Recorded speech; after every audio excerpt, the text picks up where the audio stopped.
for the final people to tune in before we start this free game.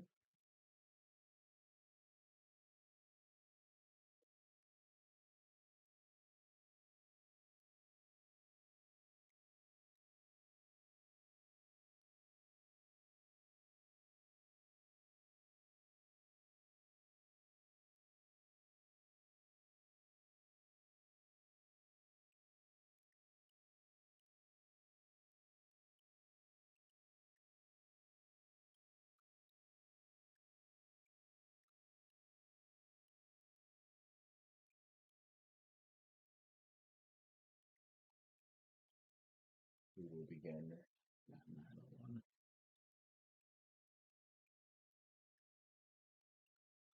Oh, here we are. Hello, everyone. Welcome to Super Bowl 33. That's right, the culmination of season 33 of North American League Tag Pro, the 33rd time we've done this in competitive Tag Pro's history. Let's get into tonight's matchup. First up, we have the number 6 seed, the last team to make the playoffs. Yo Grabba Grabba, captained by Waterreel, who you see in the center, surrounded by the King, who was originally drafted to the team, Balenko, who was traded from Carrot Cake's team midway through the season, and Button, who was a minors edition also midway through the season.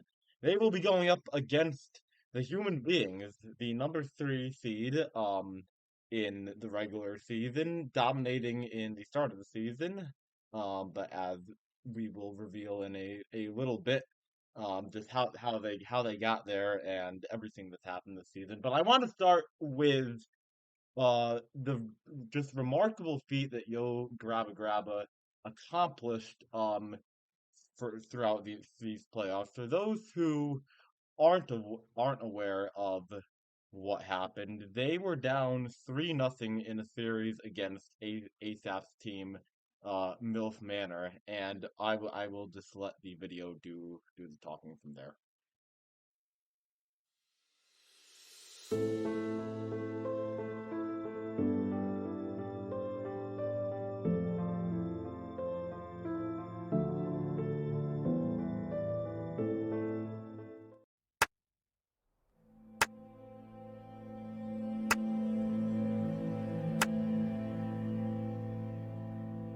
Is don't give up. Don't ever give up. Don't ever, ever ring the bell.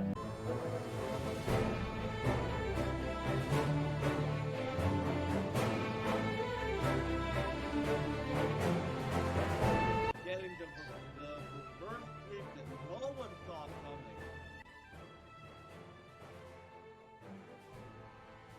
Lucky that Balanka's not here because he would say some nasty things about him. For sure. Just bring it on, huh? Find a people for fraudulent or something. He might use that word, yeah. Oh. But yeah, I mean, we're not worried about that.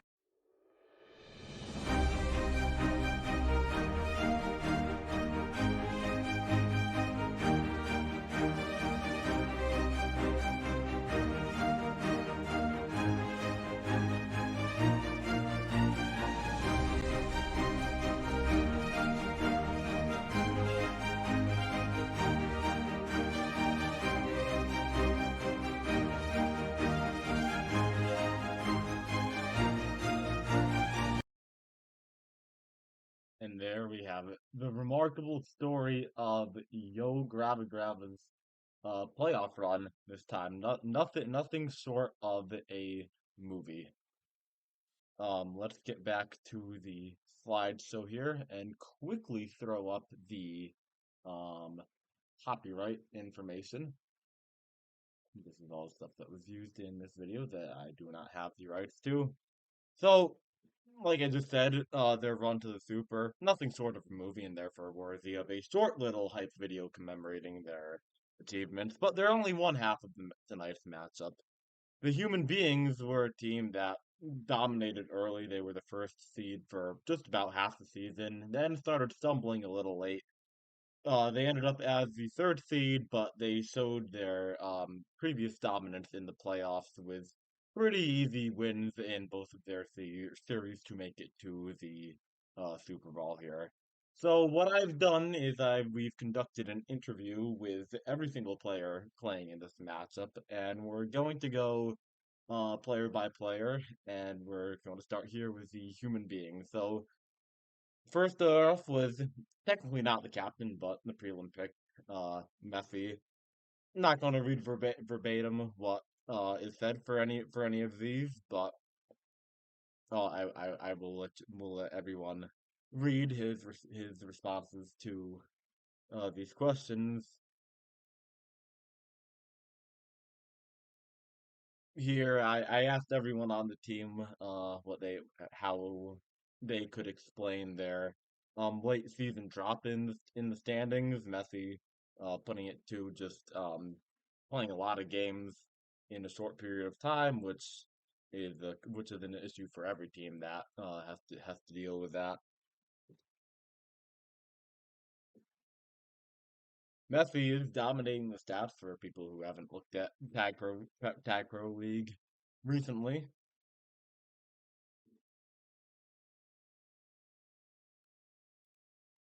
This team had already played, GRABBA. Granted, it was with Ballsack 123 subbing in for the King, so it was interesting to see what the players took away from, and what all the players took away from the matchup.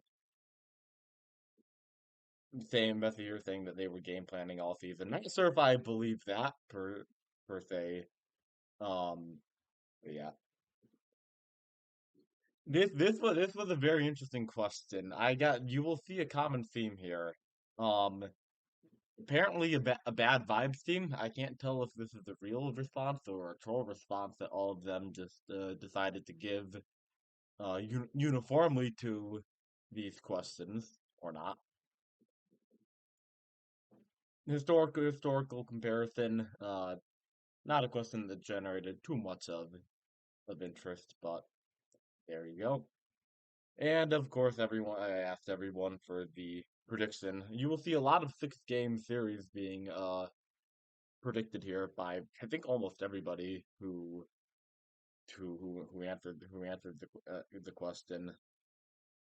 Now on to Cynical, aka Tomato Farmer, aka Jubal, which is not a human being, or else I would have placed in a more appropriate photo for him. But we used his own name for now, and he's some pretty good and long answers here.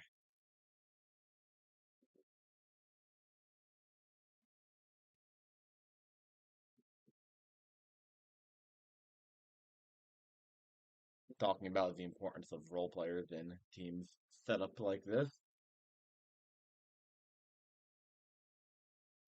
Interesting little note here that he doesn't like his team to be the first seed, thinking that it causes a semifinal loss, and also avoiding the two seed curse, which has dominated majors. I think for history, I believe it's still true that no two seed has ever won the Super Bowl.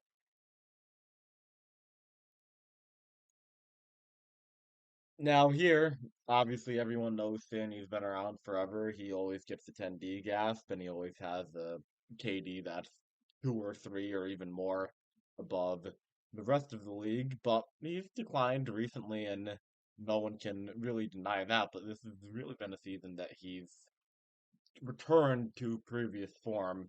Here he's saying that, he's not returning to any form. He's always been this good, blah, blah, blah. Exactly what you would expect from him, kind of blaming the server too here. Obviously, we are back on Chicago for this season of majors. Looking at his takes from their previous matchup, um,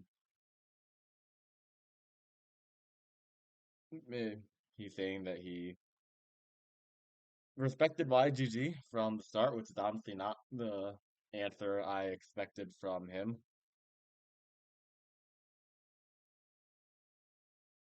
60-40 chance is also an interesting prediction. Again, here, as I was saying earlier, everyone on this team seems to be saying the same thing as oh, we actually all hate each other. My instinct is that they're still just trolling and that, not actually seriously hating on each other, but you know, you never know.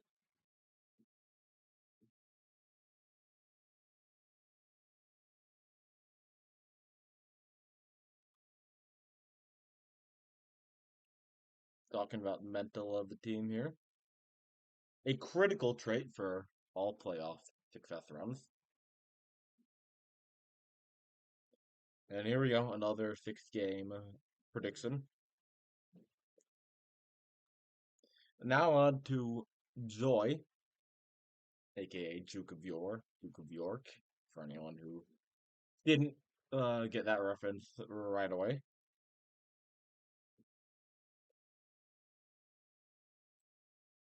You wonder if Joy goes major than quote unquote normal seasons, but certainly this season, showing that he belongs at this level of play.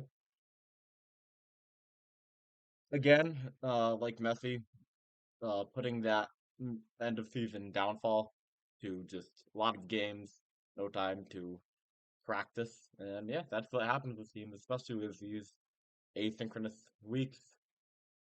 Not the first, not definitely not the first one to give that kind of feedback. Here, referencing the unbalanced trade that obviously wasn't vetoable or anything, but I think just about everyone could tell you that YGG improved just uh from that trade. Again, another person saying, "Oh, they all actually hate each other." Quite fascinating, if you ask me.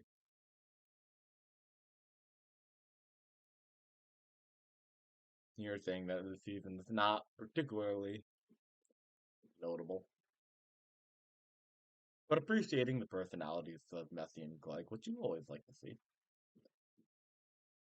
Here we are, another 6 game victory prediction.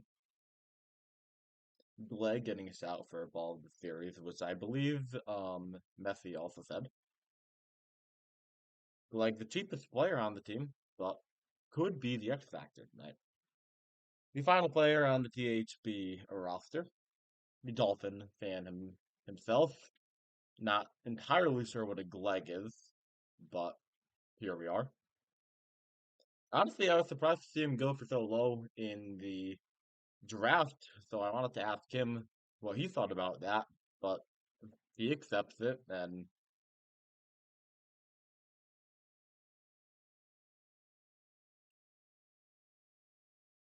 it seems this team is pretty unanimous in their explanation for their late season downfall. Making a good point there about resilience and adversity, piggybacking off of Finn's point about, oh, this is the strongest mental team that I've ever had. If this stretch of losing really amplified that, then I guess it's a net positive because they're in the championship now. Like, oh my God, Mr. Hacks Football, Egg Ball, one of the best egg ball players of all time, probably the second best behind Blaster. But what do I know about Egg Ball? Sign up for Egg Ball, I guess.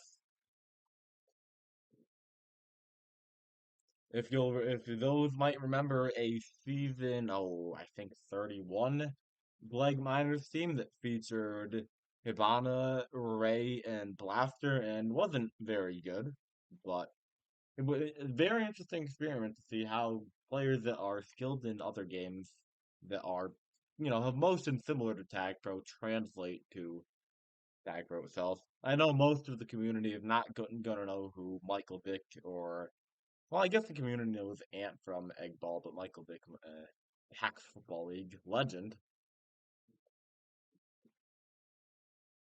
Here Glegg kind of just I got the sense that he was petering out from giving those longer responses in the final section of the interview. No idea what the outside observer doesn't know about in the internals of the team.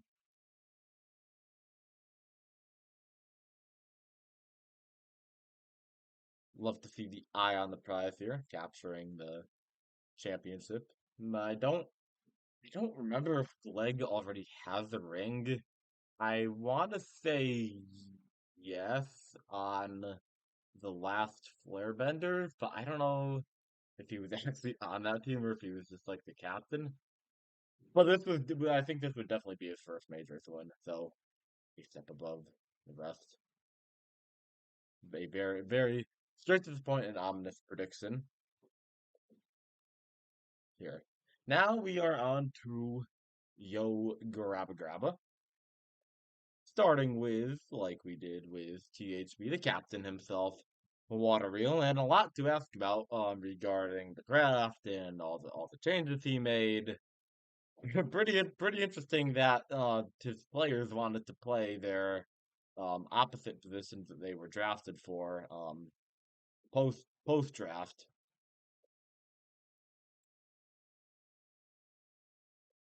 And kind of forgot that they originally drafted Name and then ended up dropping him for Titan and then ended up dropping Titan for Button, but hope that provides some insight about doing the doings and transactions of this team.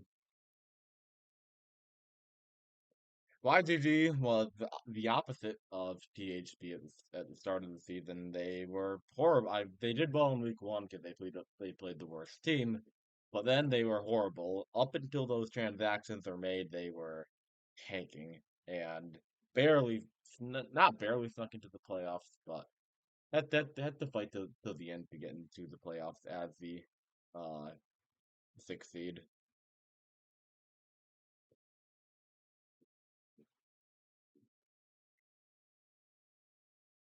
For those who have watched past streams on this channel and those grab a games, you will know that I've mentioned Water Wheel's clutch saves plenty of times, and we should see a fair bit of that tonight.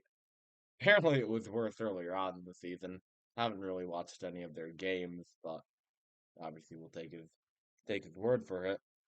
And love to see the captain putting himself in a leadership position here. As I mentioned before, when they played THP already, they were missing the king for Ballsack 1 through 3, who was the best defender in minors, at least statistically, this season. It's kind of funny setting informing the team that Cynical is trying in the playoffs. Cynical, I know, sometimes more deadly than you might think. He always goes on TPM, and obviously he's not really trying in TPM, but it's kind of good at it and doesn't get enough credit as he deserves on it. Those who read Miner's ATS this week and will know that I watched a movie last night that relates very heavily to Satan, so that's an interesting and funny connection there.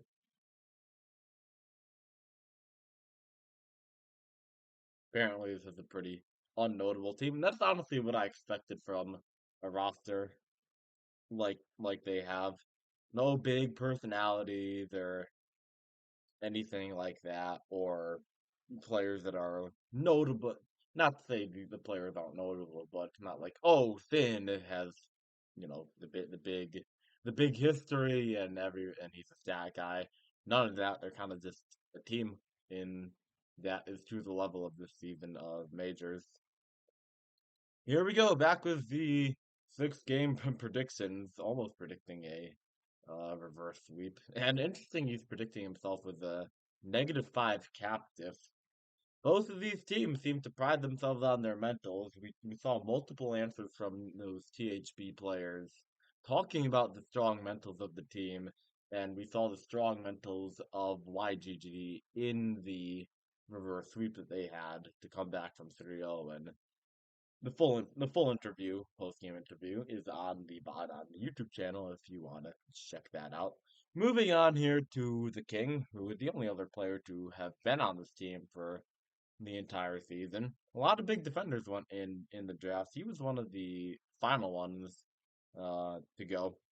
Talking about the brief offense experiment, but evidently something that that didn't work. And good to see that he wasn't really looking to leave his team, despite all the transactions, despite all the failure in the standings. Love to see the faith in the players for their own teams.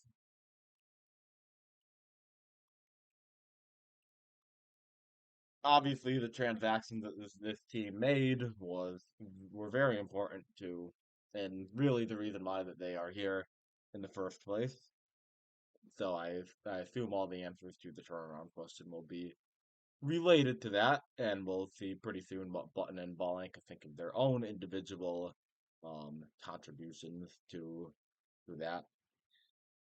Those who just kind of hopped in might not know that the King is pretty new to this. He hopped right in his minors. He went for like 50 in his first season, straight out of pubs. He's got the 360 degrees.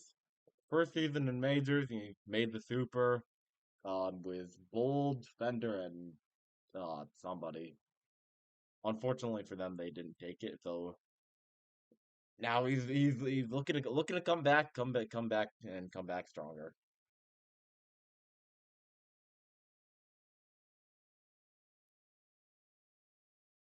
Like I said, he was not there for that series.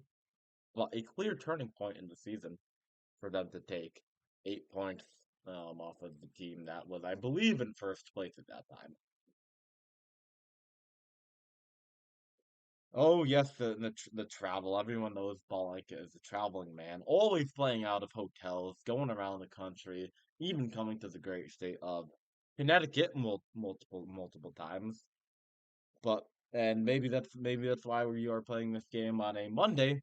Um, Usually, of course, played on Sundays. Perhaps it was their availability issues that caused it to be rescheduled. Not entirely sure.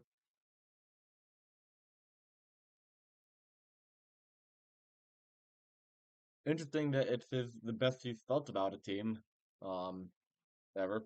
Like I mentioned, his first majors team had a lot more star power than this one, but the just equality of all of these players and their the chemistry they built in a short amount of time really of note.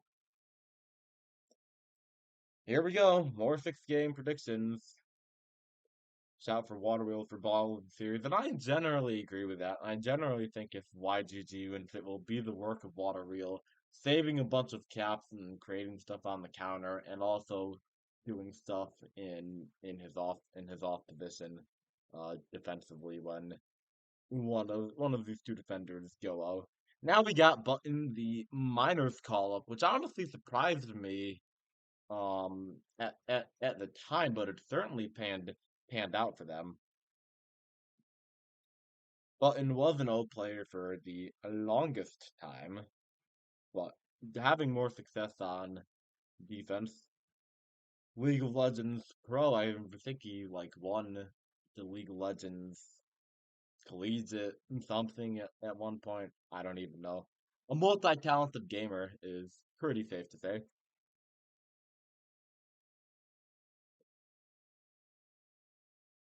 So like I teased before, what these players have to say about their own additions to the team.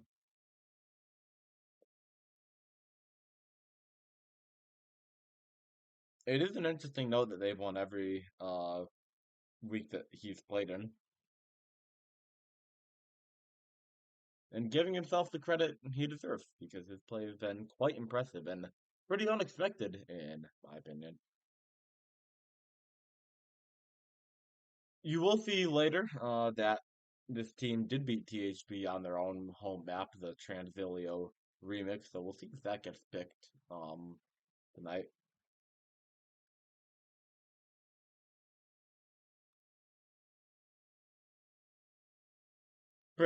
Pretty obviously sarcastic comment here.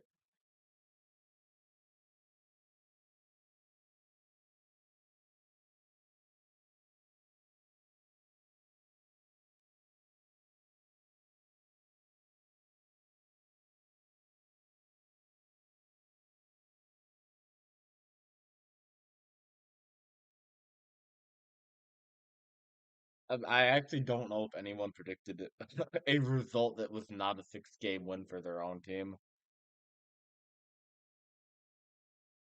Love to see the pretty precise prediction here.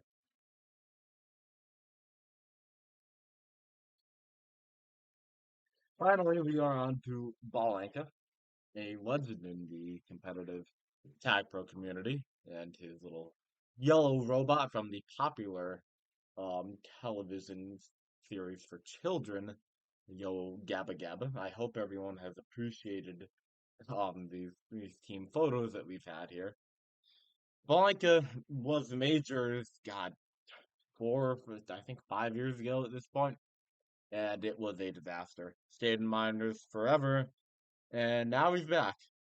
I was surprised to see him go for 33. I know it was a pretty draft situation dependent kind of price because he went late and he was the first player on Inspire's team. And a good answer, in my opinion, to whether he's worth the price tag or not that was paid for him. CCM was a disaster all season, never really had a chance at making it very far.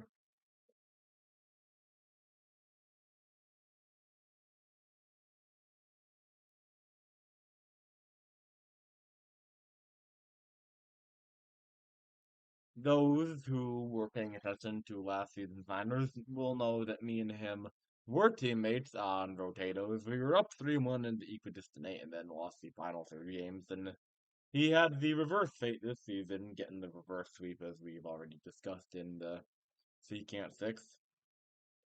It is an interesting point though that any 7 game series can be won or lost on just one thing. It's interesting to use the word luck. Obviously, tag pro is not really luck, besides like boost spawns and stuff like that. But I would say capturing the dynamic of these series like this pretty well between teams that are pretty even.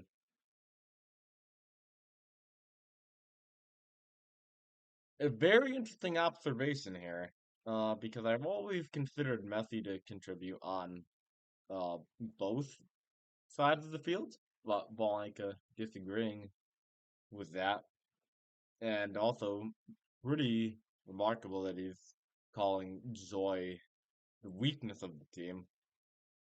I wonder if he will try to use that prediction he has to abuse them. Definitely someone too who would be scouting the other team as a youth football coach, which I think is public information. Was looking for a bit more of a detailed analogy here, but we get what we get.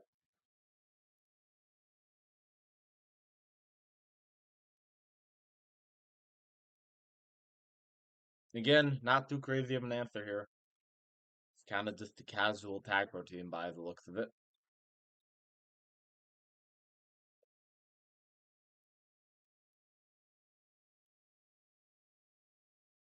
It is interesting that he cites them as the most horrendous power-up team.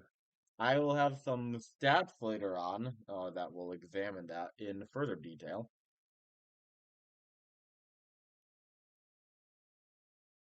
And yeah, I guess I was right. Everyone that gave a series number number of games prediction for the series picks their team in six. Shout for button for ball of the series.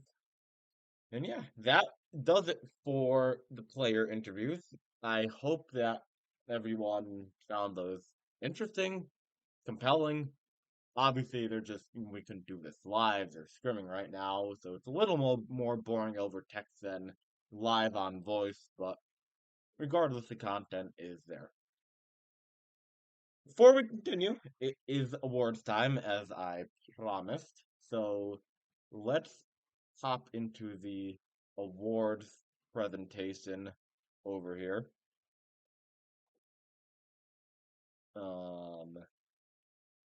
Right there. A couple miscellaneous awards coming first, and then we will get to the minor awards for the major season. We will do the more important awards later on during the stream and between the games, as is traditionally done, but I wanted to make this part of the pregame, at least. And it is halfway through. It is 9:30.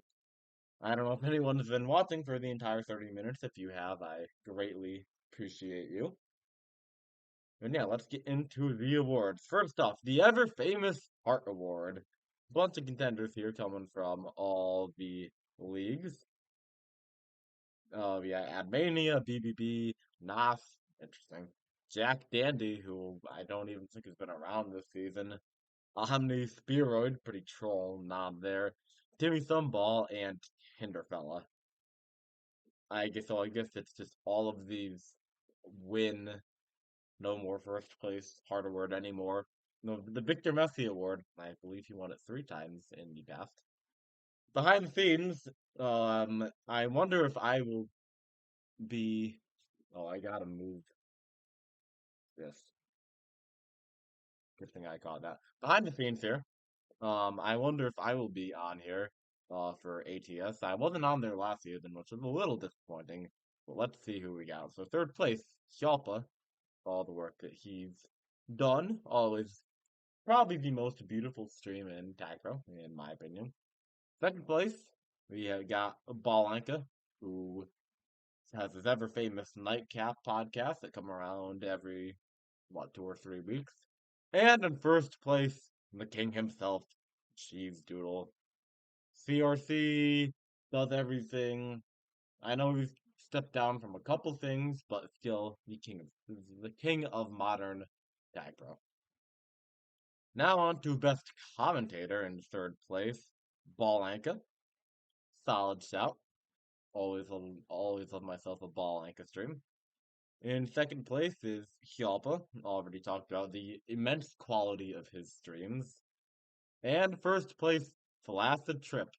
I can get behind that. I was watching whatever I think he was streaming his own minors team couple or it must have been last week, and I greatly enjoyed his commentary. So 3 very worthy winners right there. Best streamer in third place, Balanka once again. Second place, Flaccid, who also has great technical elements, by the way. Might honestly rival Hyalpa, sometimes even better. Some really cool texture packs and transitions that dwarf anything that the poor Jarvis Landry stream can muster up. As expected, Hyalpa takes it, and I believe that they very worthy winner. Alright. So now we will hop on over to the majors presentation and get through some of the awards before we get back to the pre-game slideshow and then get ourselves into the game. To best valued, we got 6 nominations here. Trippy from We the People, who I believe went for 0. Gleg, who went for 6 from The Human Beings, and Joy, who went for 6, who we will also see tonight. Interesting to see Sin on there, who went for like 50. And then 2 members of the first seeded team, I want to say PTB makes me think of the game Push the Button.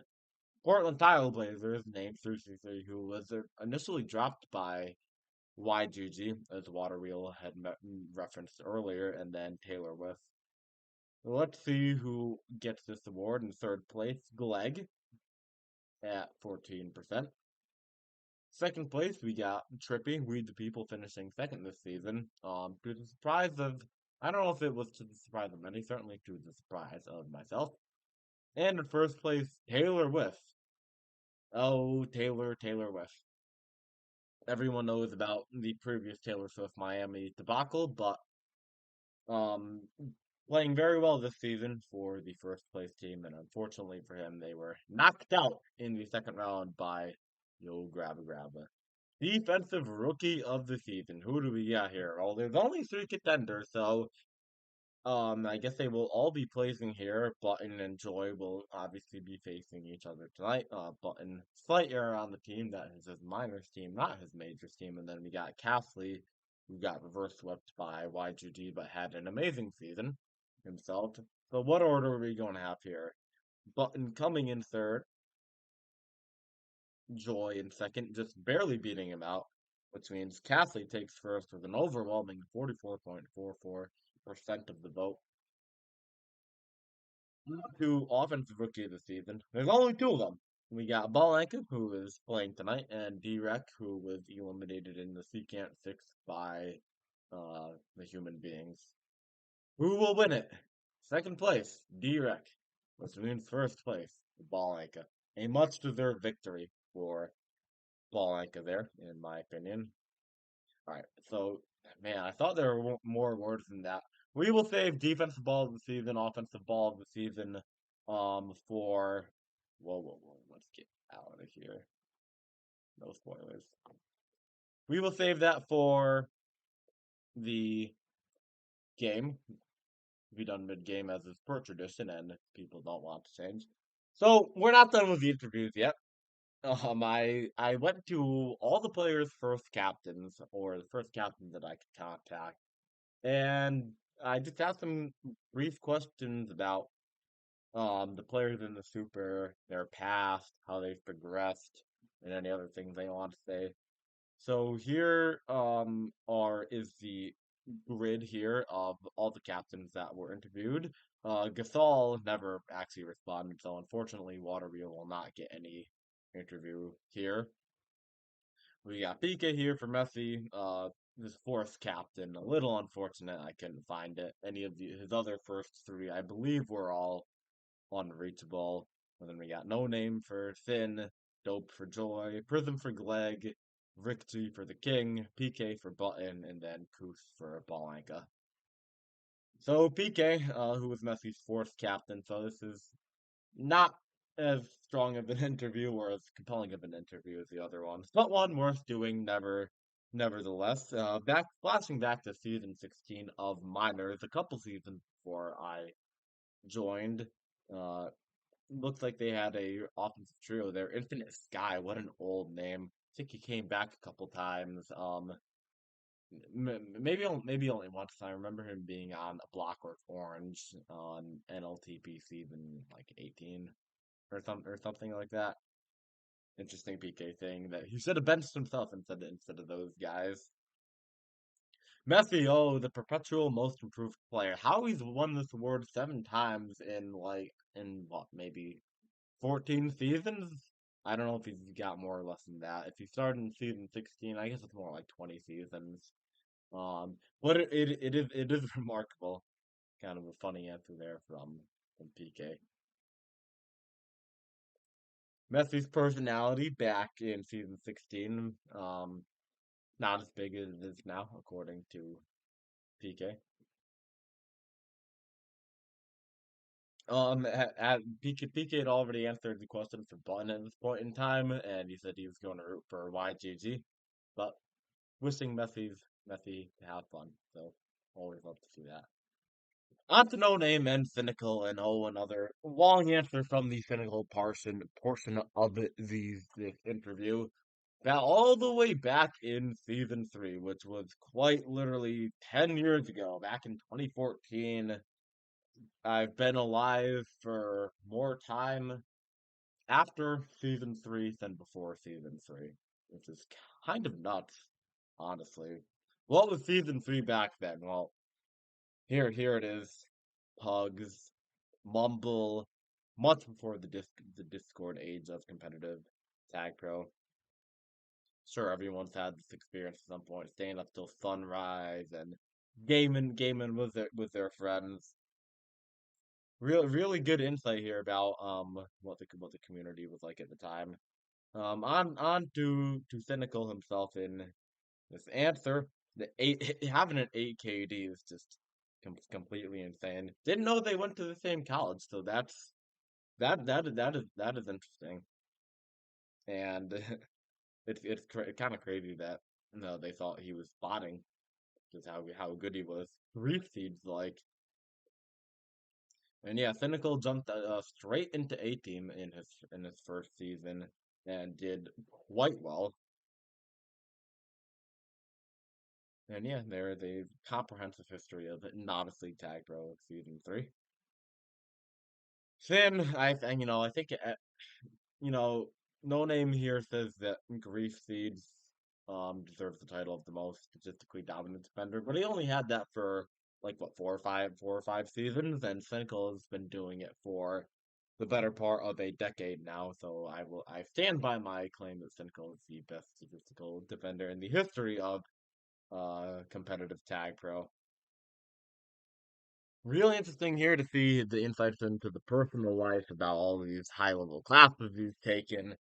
The intelligence of Cynical certainly cannot be denied, but as no name says, that also leads to his downfall at times. And I think Cynical's interview proved that that kind of mentality is true, and no name here back, back backing it up. But another very interesting answer there. Cynical, oh, what a personality the community has on their hands with him.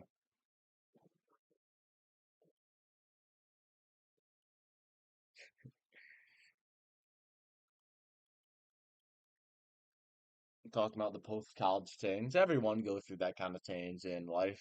You know, they make it through certain achievements, and then they come out as different people.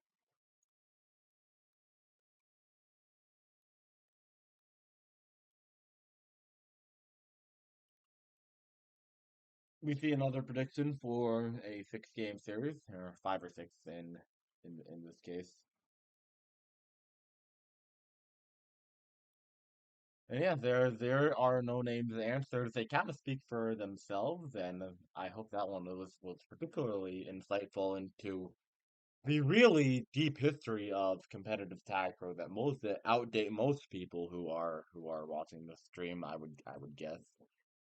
Now we go on to Dope and Duke Viewer, NLTP Season 5. You only have like 100 minutes for them or something like that, so not the biggest contributor, but one that was memorable. Nevertheless, for Dope.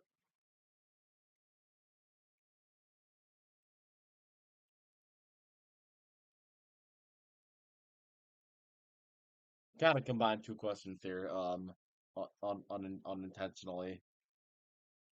So yeah, a unique comms is a very good way to describe him. I think he has me blocked on Discord, unfortunately. Yeah, I tried to DM his interview and it to go through messy. Unlucky, but certainly a fun character, and I'm sure many people have had positive memories with him in the past.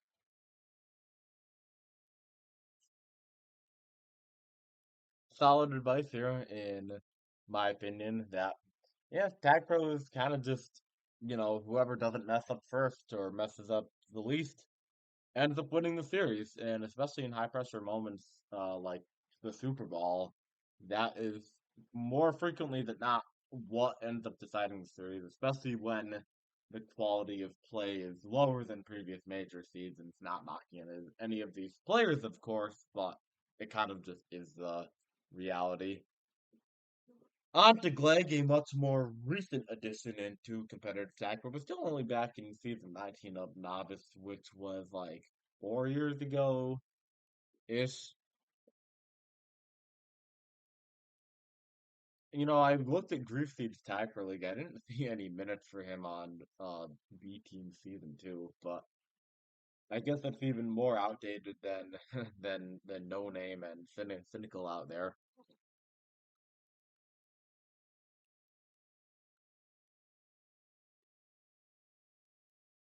As with most mechanically good players that come into the game playing well, but unintelligently, they end up rising. So I would agree that seeing Glegg in majors is not the most shocking thing in the world, and good to see some positive encouragement from his former captain. Doubt Glegg is actually watching this, or any of these players are actually watching this, but I hope the words of encouragement are received at some point in time. As I said before, Gasol never responded to Water Wheel's question, so unfortunately Water Wheel doesn't get anything. Rick G and the King, the most recent addition to competitive Stacker by a long shot too, season 29, only coming like what, maybe a year and a half ago. The King, a monster straight out of pubs. Dude went for like 50 coins.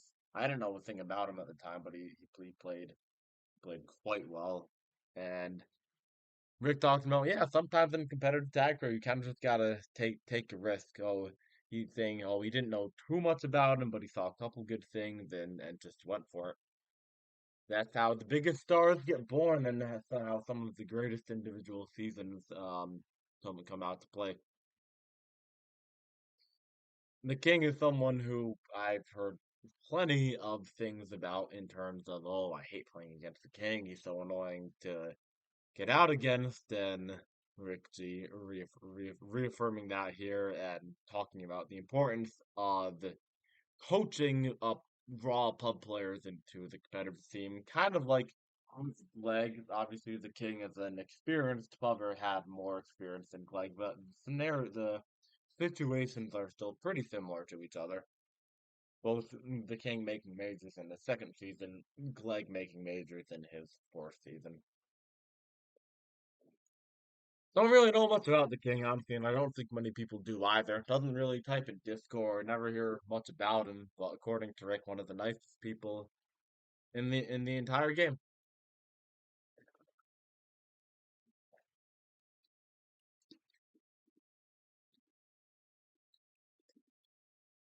Most of these captains are not really paying attention to the season. I've noticed, but that's perfectly okay. It was kind of the point to go back in time to some of the people who aren't really involved in the game much anymore and get some of the historical snapshots of their former players. Back to PK here. He was actually this time actually Button's first captain here. Back when Button was known as Button Bill, Novice League Tag Pro, season 5, like 8 or 9 years ago. It's kind of nuts that NLTP was over 800 players. Like we get what 150-ish now for all of North American League Tag Pro. And the pick number 447 out of 560. So certainly not the king level talent or right off the gate, but a long progression and good to see Button finally in at the majors level. Kind of like Joy, Button didn't really play much for the team. Um, and so nothing too notable to say about the playstyle, but like I just mentioned, PK talking about the long-term progression, which is what you love to see in Tagger players. The Buttonville personality story, kind of interesting because obviously I wasn't around back then, but I also started this game when I was early in high school. Obviously now I am in college, but in I don't know if he's still in college or anything, but success for Ohio State in their esports team. Um, Obviously that PK's description of the old button, nothing like the button today, but maybe that'll bring back some memories for people who were around back then and played with him. Like I mentioned before, PK rooting for YGG here.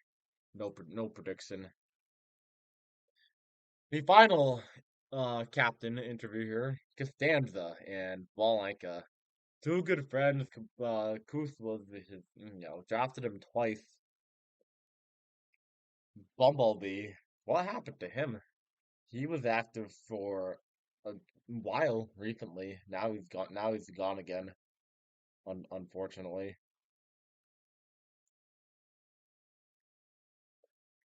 No, this answer makes it clear that Valenka was a very intelligent player right from the word go. All the way season 8, maybe 7 years ago. Hard, easy to lose track of time 7, 8 years ago, especially or season like that that I wasn't playing in.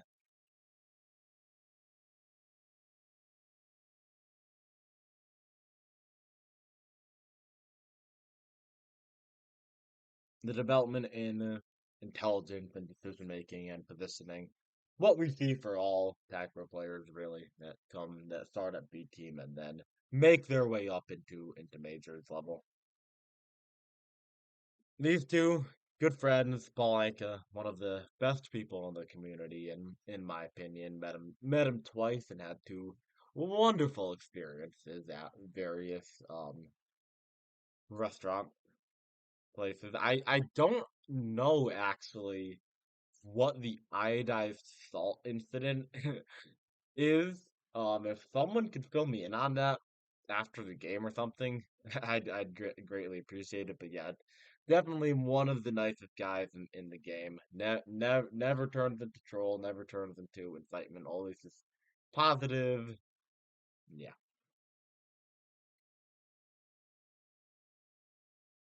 Kind of interesting that he thinks Water and Messi will cancel each other out. I think Messi is considered to be the better player, and it would probably be a victory for YGG if Messi and Water Wheel end up having the same impact in the series, especially because Water Wheel's impact comes in the form of saving caps, and Messi's impact comes in the form of hold and creating captures for himself. But yeah, so that does it for the captain interview segment of pregame show. I hope that was a good and fun little, look back into history, hearing from the people who were around these guys when they were rookies, for the most part in competitive tag pro, what it was like back then, what they were like back then, and how things have changed over time. The final part of the pregame segment, a brief little numerical analysis that I did that could give us a little more insight into how the series could go tonight in various aspects. Offensively, um, pretty split. YGG with slightly more grabs per minute, only by um 3/100th of a grab per minute more, so pretty even. THP definitely going to dominate hold. Messi's been dominating hold all season, and I think Clegg is pretty high in the hold leaderboard too. THP with slightly more captures, and slightly less flacids, but pretty close to zero there. But per minute, I guess it does end up adding up. In a 10-minute game, they will have 2/10 of a flaccid less than um YGG on average, which doesn't sound like a lot, but if repeated and that could end up being a deciding factor at some point in some of the games. YGG slightly better on long holds, almost zero difference there. And what I had mentioned before, I know power ups isn't an offense stat, but I had to throw it in somewhere. Water Wheel saying that their team is quote unquote allergic to power ups, but they're actually better than THB at power ups. Not by much, only by 1/100th of the power ups per minute, but that is sometimes the difference in series like this, just a slight power up advantage. Obviously, it comes down to execution and the things that happen right before and right after them, but that could be a factor that people won't be on the lookout for, considering Water Wheel's previous response. Defensively, PHP just just wins all of them. Cynical playing the primary part in this. Um, 3/100th of tag more per minute, 1/100th of return more per minute, 2 and 2 1/4 seconds of prevent per minute more difference. That is pretty significant because that will add up pretty quickly, especially considering the hold number of um 3/10 of a second per minute. The prevent number of two is just dwarfs, or 2 and 2 1/4 just dwarfs that number. So obviously prevent and hold, you can't win a game by just preventing and holding, but they obviously those are proxies to the overall outcome of the game. And THP also with a lot less hold against than YGG and slightly more quick returns. 5/10 for 5/100th, honestly, per quick returns more per minute is kind of notable for quick returns, which are usually about I think half of return, like total returns divided by two equals total quick returns for the league. I think, don't quote me on that, but I think that's what I remember seeing, maybe slightly less. But interesting that THB only leads returns by 1/100th per minute, but they lead quick returns by 5/100th per minute. On to the maps. Um, Obviously we got a 7 game series tonight, so we will play 7 maps, but there are what is that?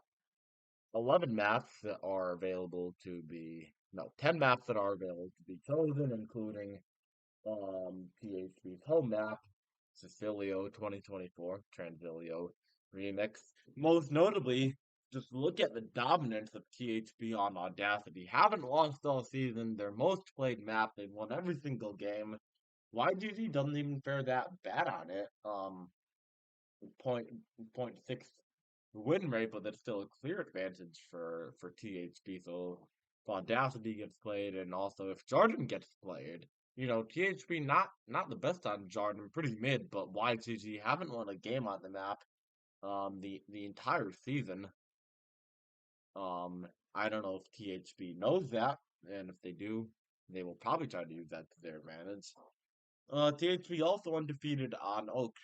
Smaller sample size. I think it was only played once throughout the season in the regular season instead of twice. YGG also with a good record on it. Before going any further, I should say that yes, the team you play against on the map does obviously impact the record you have. Like, say THB played, I don't know, Sardonica twice against CCB and or CCM and won both of those games. Um, and YGG didn't play them on Sardonica. Like, obviously this isn't perfect, but I think it's still notable because the strength of schedules for the team, with only 8 teams in the league, the strength of schedules all are the same because they all play everybody. So yeah, we definitely need a more qualified statistician than just myself to analyze the impact of that and factor it in. I think the only even map both teams 500 on the season. Going into what YGG has been better at, a slight advantage at Moonbase, but both teams doing very well on Moonbase. 4-1 for THP, 5-1 for YGG. Both teams thinking that's going to be a strength, which probably means we can expect to see Moonbase played pretty early on in this series. Pine, THP lost both games on Pine. Can't remember to who. YGG not much better, but the one win is enough to give them the advantage there. Merrill, the YGG slight advantage. They're 3-2 versus 2-4. And then Cecilio, which they played head to head on. YGG took that one. Obviously, it's the only time they played THP's home map all season, and looks like THB won the other two games on that map. So that is it. That is the end of pregame. It's currently 9:58, and that means the game will start pretty soon. Obviously, it's not going to start exactly at 10 o'clock. But hopefully within 5 minutes. Let's quickly do a scene transition here. Close. I've so many windows open up on this computer. It's kind of hard. I'm like, I hope this thing doesn't crash on me. Map order is coming in. Balanka saying, oh, that they picked Cecilio for game one. Interesting. Waiting on group link here. So let's get to the actual scoreboard. There we go. There's our full screen transitional scoreboard for everyone's viewing pleasure. And we'll start to get the maps in here. Hope everyone is having a good day. It is pretty hot in Connecticut, not as bad as other times have been throughout the summer, but currently 85 degrees in my room. Maybe I should turn on the air conditioning so I don't sweat throughout the night. Oh, I guess we can play the egg ball video. I said I would do it. I wasn't. Oh, it's 6 seconds long. Wait, what is this?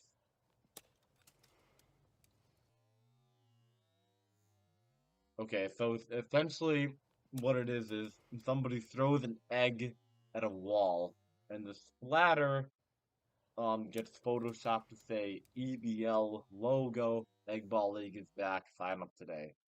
Personally, I'm not signing up for it because I think Egg Ball is a ridiculous game mode, but sure enough. Continue getting map updates from the legend himself, Ball Anka. So we got OTI Merrill being played in game 2.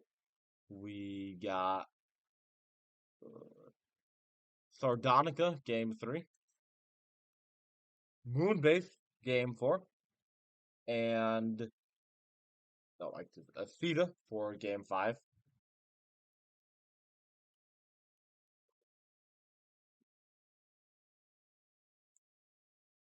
I have a request in Discord for Timmy Thumball. Shout out the Cappies. It's happening after the Nooper. Tune into that, I guess. It's some like award thing that they did that Timmy and Char do.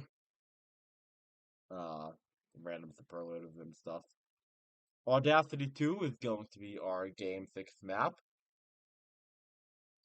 Pretty, there was a time ago, I think it was, 3 or 4 years ago, where Jerry, what happened to him, by the way? Jerry, old Euro player, Oxford grad, just kind of disappeared 2 or 3 years ago. He essentially disproved the notion that map order matters and it's all the same probability, but the only thing that does matter that math can't um capture is momentum. And it's pretty conventional wisdom that you want to start well, build the momentum. If you get off easy. We saw in the C6 game that it's not always a guarantee for anything, but usually teams want to start off well. And then if it gets to a game 7, if they're playing a map that they're weaker on, well, everyone's nervous. It's game 7, and really anything can happen. Okay, fine. Okay, so we're gonna put up the video of Egg Ball League, because apparently I don't even have Twitch chat open, which I probably should do, somewhere. I just have so many tabs open at the time at the moment. So let's switch and then go boom. All right, here we go. Egg Ball League promotion.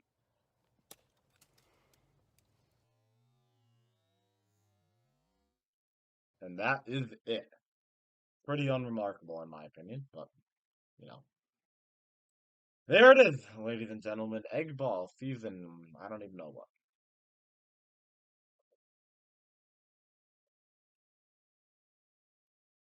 Game 7 is going to be Oak. So let's briefly. Oh, I closed my other presentation. So, briefly summarizing what maps are better for who. Sicilio better for YGG, Merrill better for YGG, Sardonica slightly better for THB, Moonbase slightly better for YGG, Aceta slightly better for THB, Audacity very much better for THB, and same for Oak.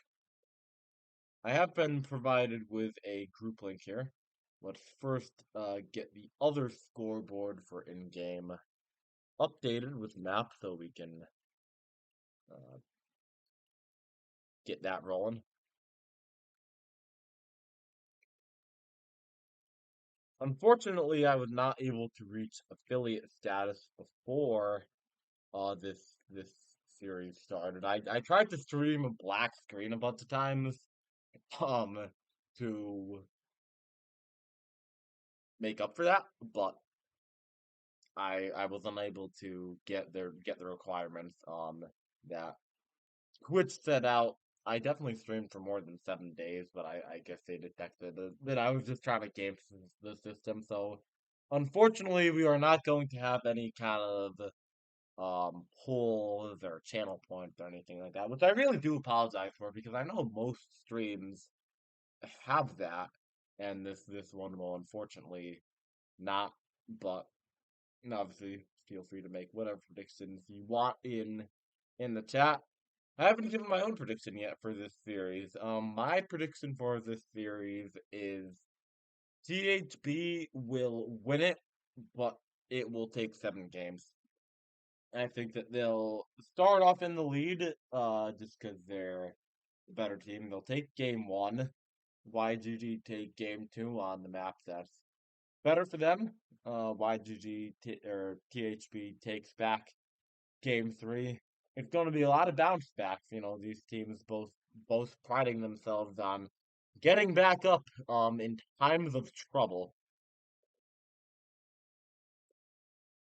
Let's get the music rolling. We're going with some uncopyrighted, intense music. If there's any problem with the volume, let me know. I do now have the chat open.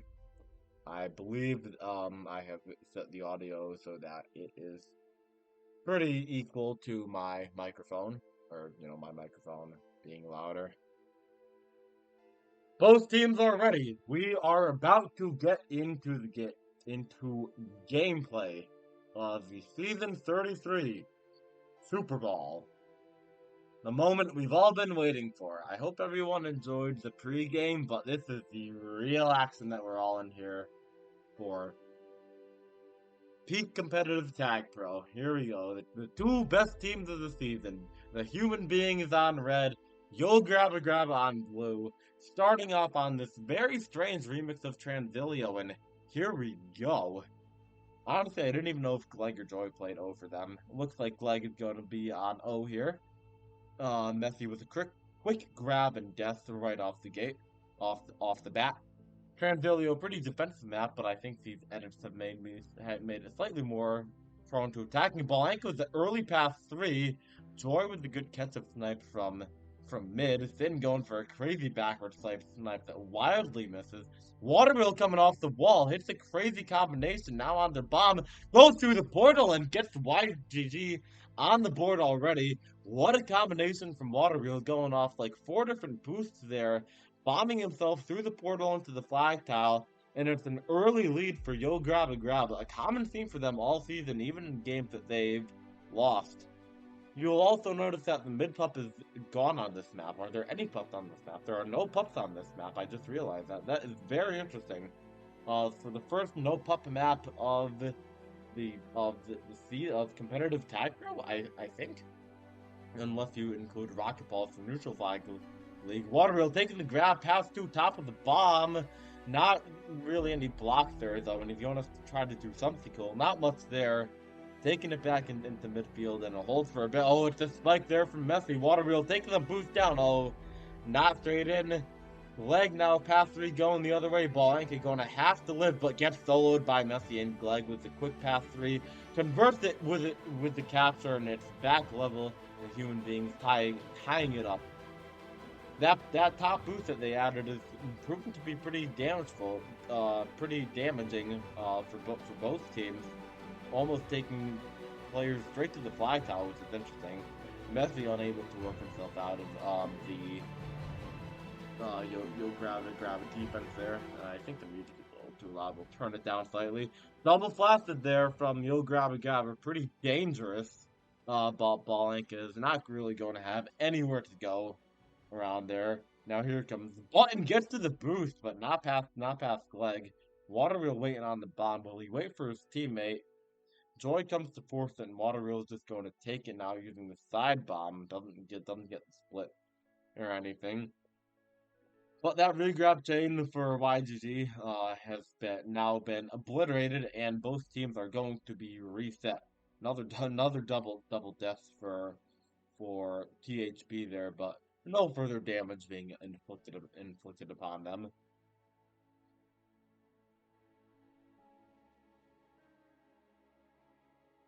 Here comes Glegg with a pass through chance, gets the call on Balenka, but and ends up dying. Almost at the angle there. Couple bad grabs early from THP. They're going to have to limit those because they will get burned on them. Now it's Waterwheel using the bottom bomb to get a chance, and it's Messi on the other side too with the better grab of the two. Using the side bomb goes right into the king though. Glegg with the free regrab, no anti being played. Waterwheel gets tracked on the corner. Now Glegg bombing past two, hits the boost across. Unfamiliar with that route because it's just a very new addition to this map, and he eventually gets tracked down. Blanca trying a quick one, not able to bomb past anybody there. Now it's Joy in back to base, putting on the moves, trying to set up the handoff, but it doesn't look like it's going anywhere. And this is what we expect from Transilio more. Low scoring action. Glegg though with the pass two, pretty crazy combination there. But Blanca gets to them nicely with a mid boost. And now Button was a snipe kill. Not a lot of chances here early as we are 4 minutes into the game now. Here comes Waterwheel in the back. It almost gets the split, but it's a good handoff. Oh, Blank and not fast enough. Not able to hit the accelerator to get past the defenders that were coming to get the button, and tragedy averted there for the human beings, but it's going to be Glegg pass three the other way. Blank, what a grab on OD. Doesn't make it out though, and it's Glegg who was going to convert it. Looked like it was going to be a save there, but Blank not able to live for long enough. The King though, pass three the other way. Messi gets it with the good OD rushing into mid. Here comes Glegg waiting on that boost. He takes it out top. Blank chasing after him, and Glegg is going to retreat back. Approaching the halfway point of this game, we have 2-1 in favor of the human beings, as I predicted, but anything can happen, especially on such a new map. Some crazy routes that we might discover that people aren't familiar with. The King briefly getting the upstep there, but like not an immediate danger. Actually, a chance to cap the other way, but Blanca, good communication there from the team, letting him know they're out top. And now it's Finn with the non-drop off. He's not going to like that for the KD stat. Which is being kept by his defender. I think Messi was a split in mid.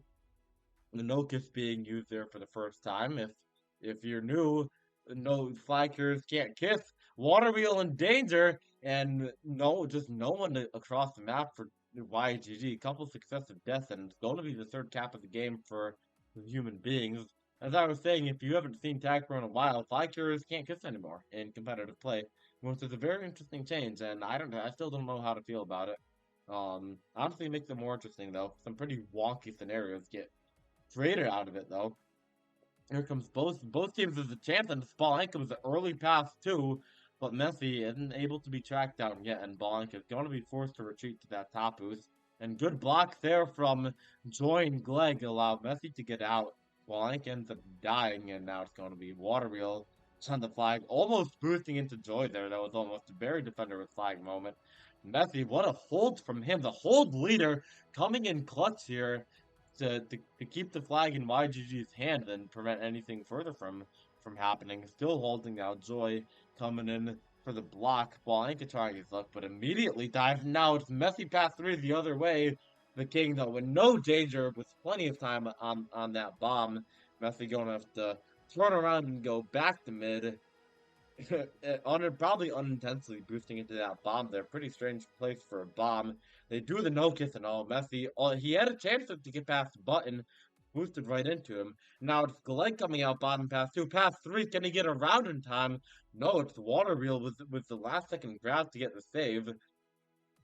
YGG though haven't really had many good chances as of recent. They got the first early cap, but really haven't had any strong capping opportunities since. Smart 3D here from Messi. Ball anchor though does have a bomb to work with all four in base, so it's going to be pretty difficult. We'll see. Waterwheel's playing some 3-0 here to try to get him out, but Volank ends up going straight into the gate, and probably good that he respawned on defense before YG or THV gets a free 1v2 out there. Approaching the quarter mark of the game, YGG down two, leg pass two here. Oh, takes the boost very well to get past the king and button, but Waterwheel is going to stall grab and eventually Gleg will get tracked down. Here comes Cynical with the rare grab coming in. Oh, he gets the back wall and it's there. Beautiful blocks, kind of bad OD there from YGG, and it's 4-1 in favor of the human beings. Now Messi coming in for 5. Good pull from Balenka, but they're still in danger. Button is going to get there in time. Messi there almost with the corner out there, but he's not able to convert that one. But a commanding lead here for the human beings. YGG will have to pull something off very incredible if they want to take game one of this series. Waterwheel quickly killed by Cynical. Another grab with that boost by Gleg. Honestly, you kind of like this version of Chanzilio more. Wish there were power-ups. Methiel with the split pass two, coming into the classic wall route, and again the blocks are there. Iron curtain being performed by the human beings defense on both of those last two caps, just locking in the YGG OD into place. And that's definitely the dagger. An insurmountable lead for here for Yo Grabba Grabba. Like you're trying to add to it with past. Oh, no. Nothing coming out of that one. Messi working with the bomb goes right into button unintentionally. Waterville coming the other way, but good snipe by Cynical. Those are the practice shots that you love to see if you're a human beings fan. Your players hitting those counter snipes, because those will come much more important in later games that are actually contested by both teams. YGG not playing horribly this round, but just not a lot of chances. Honestly, there weren't many times where we said, "Oh, they could have capped." Waterwheel, I think it was Waterwheel that capped early, and he had another early on chance. But besides that, not a whole lot of attacking prowess by Yo Grabba Grabba. Also speaking to the quality of the human being. There we go. That is it. Game one in the books. 5-1 in favor of the human beings. Joy there popping off with 18 returns. More than the stat farmer Cynical. Cynical though with the capture. Messi with 2, Glug with 2. And yeah, just a pretty dominant game there from YGG. Let's get our scoreboard re-updated to reflect that. I guess we'll just do some filling in the squares here of the scoreboard. Do we want to do D-Boss now? I probably not. I'll probably just leave D-Boss, O-Boss, and MVB for a time where there's an actual stoppage in play. If you're just tuning in, the early awards were already done as part of the pregame, so to prevent any longer delays in game. I honestly thought there were more awards than I did already present, but the big three are still left. There are no doubts about that. So those will be presented sometime in the near future. So YGG. Not an unfamiliar place for them. They've been down before. They've been down in the deep, many more times than this, and much more harsher circumstances than they've showed their resiliency, uh, but certainly not a time to let up on anything. Just because you've reverse swept in the past doesn't mean you're going to reverse sweep in the future, of course. And we know how rare those are in competitive tag pro. Both teams are already here for game two to begin, and here we go. Underway. I believe we just switched to a new song too. Good timing for that. OTI Meryl's here. There have been a bunch of remixes of this map recently. There's one in DPM where the pup is on the opposite side of the team tile block. I haven't played that one yet, so no idea whether that's an improvement on this one or not. But the traditional remix here that's been around for a couple of years now, maybe more than that.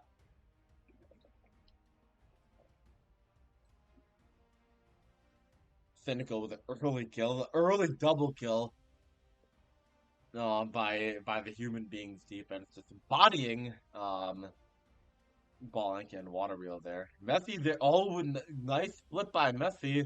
He's going to be out too. Button smartly just getting ahead, and they're going to play OD. The bomb in their base is pretty late. Oh, Messi there, almost getting that boost in. The straight in it was briefly there. Now it's water wheel coming the other way. Water wheel looking to get another early gap, but cynical coming in for the last second save. Couple, less than a tile away from capturing there was water wheel. But cynical with a nice save here. First round of pups for the entire series, as the first map had 0 pups on it, and no one seems to be aware of them. Now a last second bull rush for them. It's going to be a tag pro to Anka and a rolling for Messi, who immediately grabs, and he's going to get double tapped there.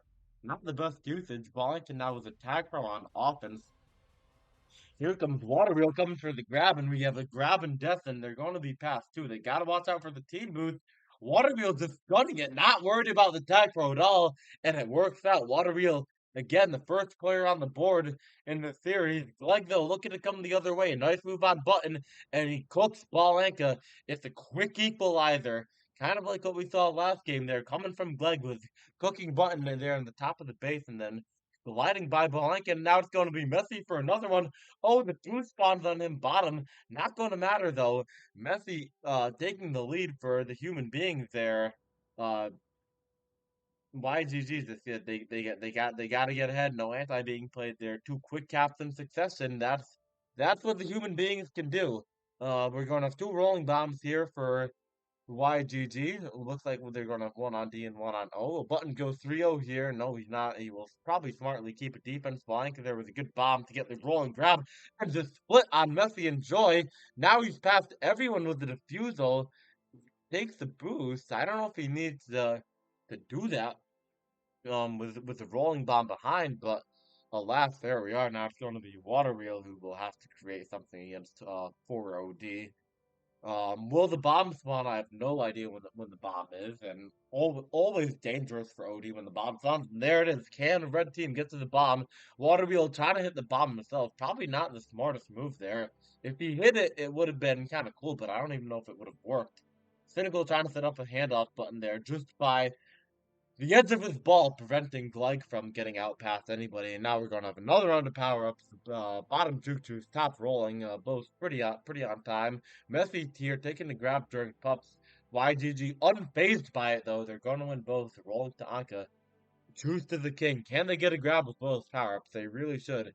Messi trying to do some work there. Pressuring top line because going after it in the space bar, but he killed his own teammate. Good block by Water Wheel, and Button also was a good block there, keeping Balenka alive while Messi maybe had a return for cap there, but still not safe yet for YGG, especially with Balenka back in base. Critical error by him there. Messi there almost with the flag tile hit there. Eventually they rush forward though and get the return before any further damage was inflicted upon them. Wow, some fast-paced Merrill action here. We love to see it coming off a pretty slow Transilio game. Now we have another round of power-ups, bottom slightly before top two rolling bombs going on here. Not seeing a lot of people committed to power-ups, which is kind of surprising, honestly. It's a split here. We talked about how YG had a slight power-up advantage statistically pre-game. That Balenka trying his luck. He smartly hands off to the water wheel. Rolling, who's defused, but he's past three. This is trouble, and water wheel thinking that a little strangely. He's going to get there, though. Equalizing it up for Yo Grabba Grab as we approach the halfway point of this game. Balenka with another opportunity gets followed by Messi, and it's going to be Gleg going the other way past three. Water wheel boosting into the YGG team. He lives, though. Joy getting off the gate. Some pretty nifty flag carrying work there from Waterwheel, reacting quickly to the stimulus that was presented to him with that defender in the middle of the map.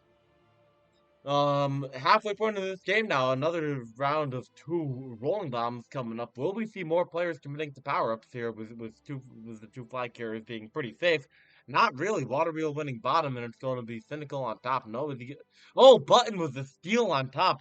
Cynical taking the risk, trying to give it to his own flag carrier, but it doesn't pay out. Now, YGG with two rolling. Can they use it to their advantage? It's going to be Waterwheel with the rolling grab, dodges the snipe of Gleg. Now he's coming through. But everything's going to expire. And Messi there holding, doing what he does best, to hold leader himself by a large margin this season. But no one able to sneak by, and we had our first reset of a substantial reset for a minute here. But you got the split, but the gate there, I think, was what ended up taking him down. Not able to just straight line through the hole that opened up for him there. Unfortunately for him. More power-ups here. First tag throw in a while up top. Top is been later than bot, especially with the delay there. Waterwheel picks up the rolling for free. He's going to try to pressure with a rolling grab. Fight for the tag for top, and it's going to be Button who wins it with Balenka. Waterwheel past three, gets defused, but no one in base. That's going to be another lead for Yo Grabba, taking it back from the human beings, and it's not over yet. Button with the tag for lead. Joy misses a snipe from behind. Balenka has a straight in. Can he hit it? Yes, he can. Who capture lead here for Yo Grabba, coming off of that power up round, using the pups to their advantage, which we thought could be a key for them, despite Waterwheel saying in the interview that he thought they weren't good on pups. They actually had the statistical advantage during pups on the season. Now it's Waterwheel coming the other way, past two here, but they have a good handoff set up for the human beings as Gleg is going to be out past Button. Joy, I've noticed him make a bunch of good blocks. Many players have made good blocks, but especially Joy, I've seen uh put some key blocks in for the flag carriers. Another round of two rollings feels like that's happened 3 or 4 times this series. But what a bomb there. Cynical missing the rolling grab there. A critical whiff by the flag carrier, and it's only going up being a pup split. Regrab dying there for the human beings, and Messi defusing himself in mid. I'm going to have some grab with safety though. Waterwheel coming back quickly with space. Blank misses the backward snipe there. That boost is very difficult to hit, as I've discovered many times myself. The king kind of in danger. The bomb kills him, and it's the chance here for Messi with a 2v2 block. Button right behind him. Waterwheel though with a beautiful bump grab. Getting past Cynical, and it's going the other way. Great anti from the king, and it's going to be another cap for Waterwheel and a 3-cap lead for YGG. What a turn of events we've witnessed in the past 2 minutes, coming off of that pup round and then that beautiful counterattack that Waterwheel put on. More power-ups here, distinct lack of tag throws in this game. Finally, Blue winning bottom pup. Feels like they haven't done that in ages. And will Joy end up with a Spider-Man? It looks like he's going to get it. Joy with the Spider-Man here. Can he get it on the flag? He's only got a 1v3 back there. He does get it on flag, and he's defused. Waterwheel though with a clutch snipe, like a military sniper, hitting the opponent from a point that he couldn't even see across the map. Just great timing there. Closing in on the final minute of the game, we are with 80 seconds left, and THV will need nothing short of a miracle here, but it is possible on Merrill, a very fast-paced map where there can be non-drop pops from nowhere. The king with a backward snipe, and it does hit on Messi. Final puck round here. It's par for the course for this game. 2 rolling bombs. Wouldn't expect anything else. We're seeing human beings push for the bottom one, but it's not going to matter.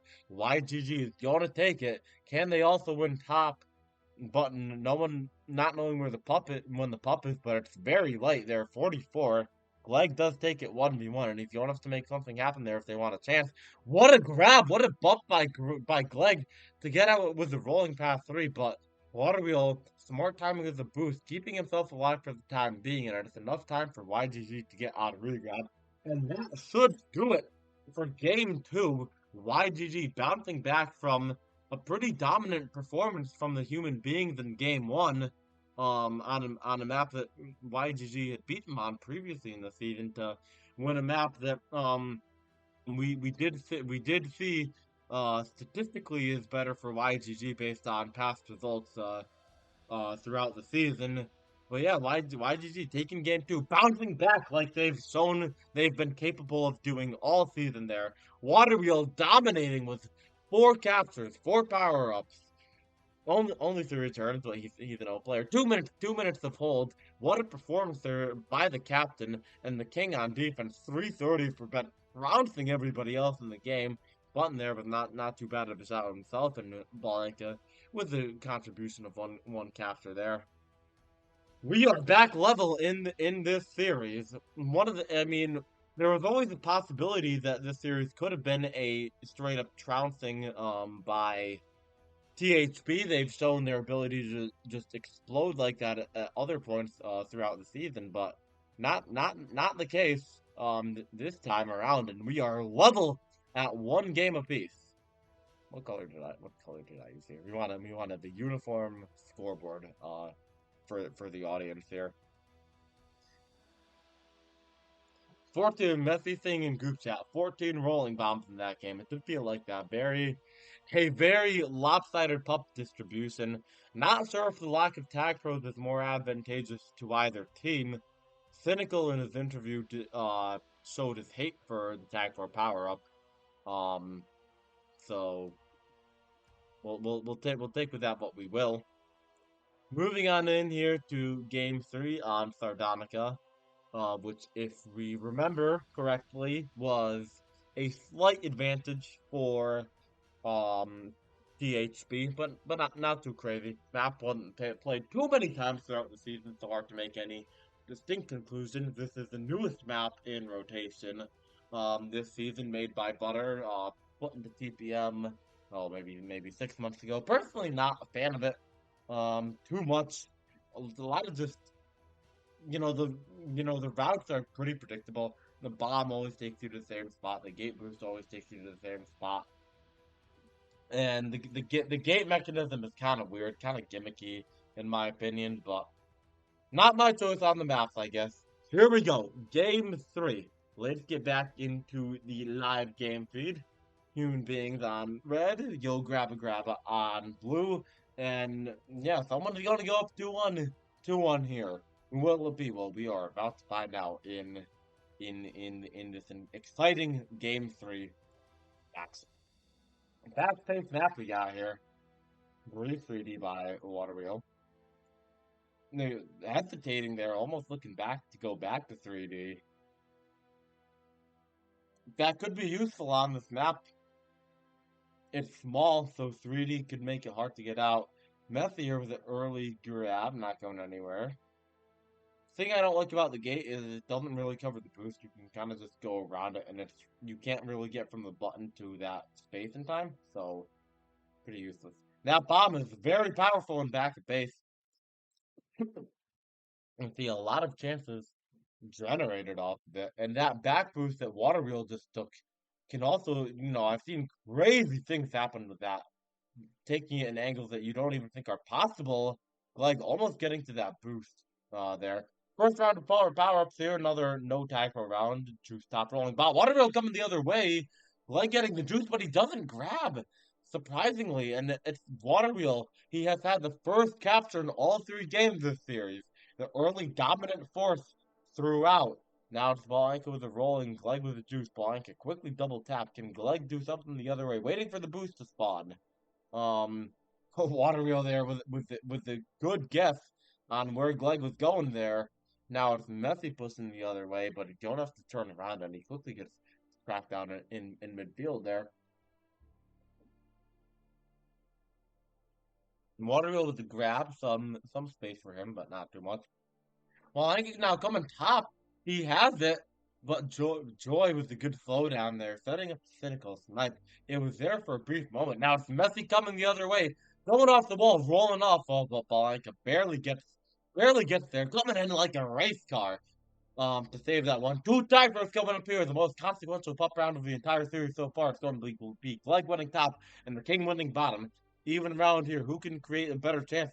And it's going to be Glegg and THB coming forward first, but they can't attack rather than the boost allows Messi to be killed by Button, who is right on his tail, and it looks like it's just going to be nothing too crazy coming out of this first pup round. But love to see the double tag row action, makes it more interesting. The King there misses the boost. It's going to be Glegg pass 2. Good grab there from Waterwheel, but he died, and someone got boost boxed out of position there. And once again, the human beings have equalized the Waterwheel early capture, making it 1-1. Now, Cynical surveying his chances the other way, trying to do something with that boost, but we'll take it back to mid and wait for someone to push out at him in all likelihood. Next round of power-ups is pretty soon. Attack more top rolling bottom. Top is slightly before bottom by about 2 or 3 seconds. Meth here with the bottom, the most powerful too. Take it cleanly out left. Almost with the split there, but with only one close blocker and bait that was probably never going anywhere. Joined the combination route. Glegg actually. Glegg, beautiful route against the back wall, taking the speed combination, and it's going to be the human beings taking the lead again. We've seen this happen all 3 games where Waterwheel gets the first cap, and then the human beings come out to at least a 2-1 game, 2-1 lead. Now it's Messi with the rolling bomb. He gets the boost, and if you want us to backtrack, that boost he's sitting on is quite powerful. Gets the kill on the King there with the gate. Waterwheel in kind of trouble here, but he gets the boost, and he's going to be past everyone. And Messi dives to Button. Good backtracking there, and we are back level at 2-2.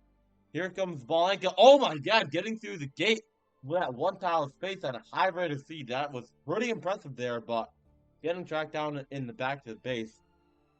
We've seen some pretty fast-moving attacks here coming from both teams. Waterville boosting straight into the flag, but Cynical is there now. It's going to be Glegg Passer coming the other way. As we see a round of power coming up. The King not able to get any separation there, but enough stall time for the return to come.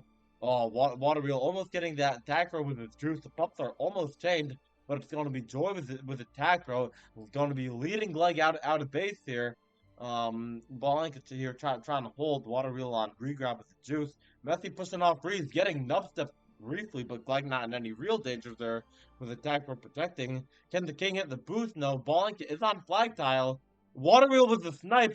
Messi, yes, he bulldozes through Button, gets the grab, dies pretty quickly, but it's enough time to get the stall, and now they have 3 ahead, and that danger is averted for them.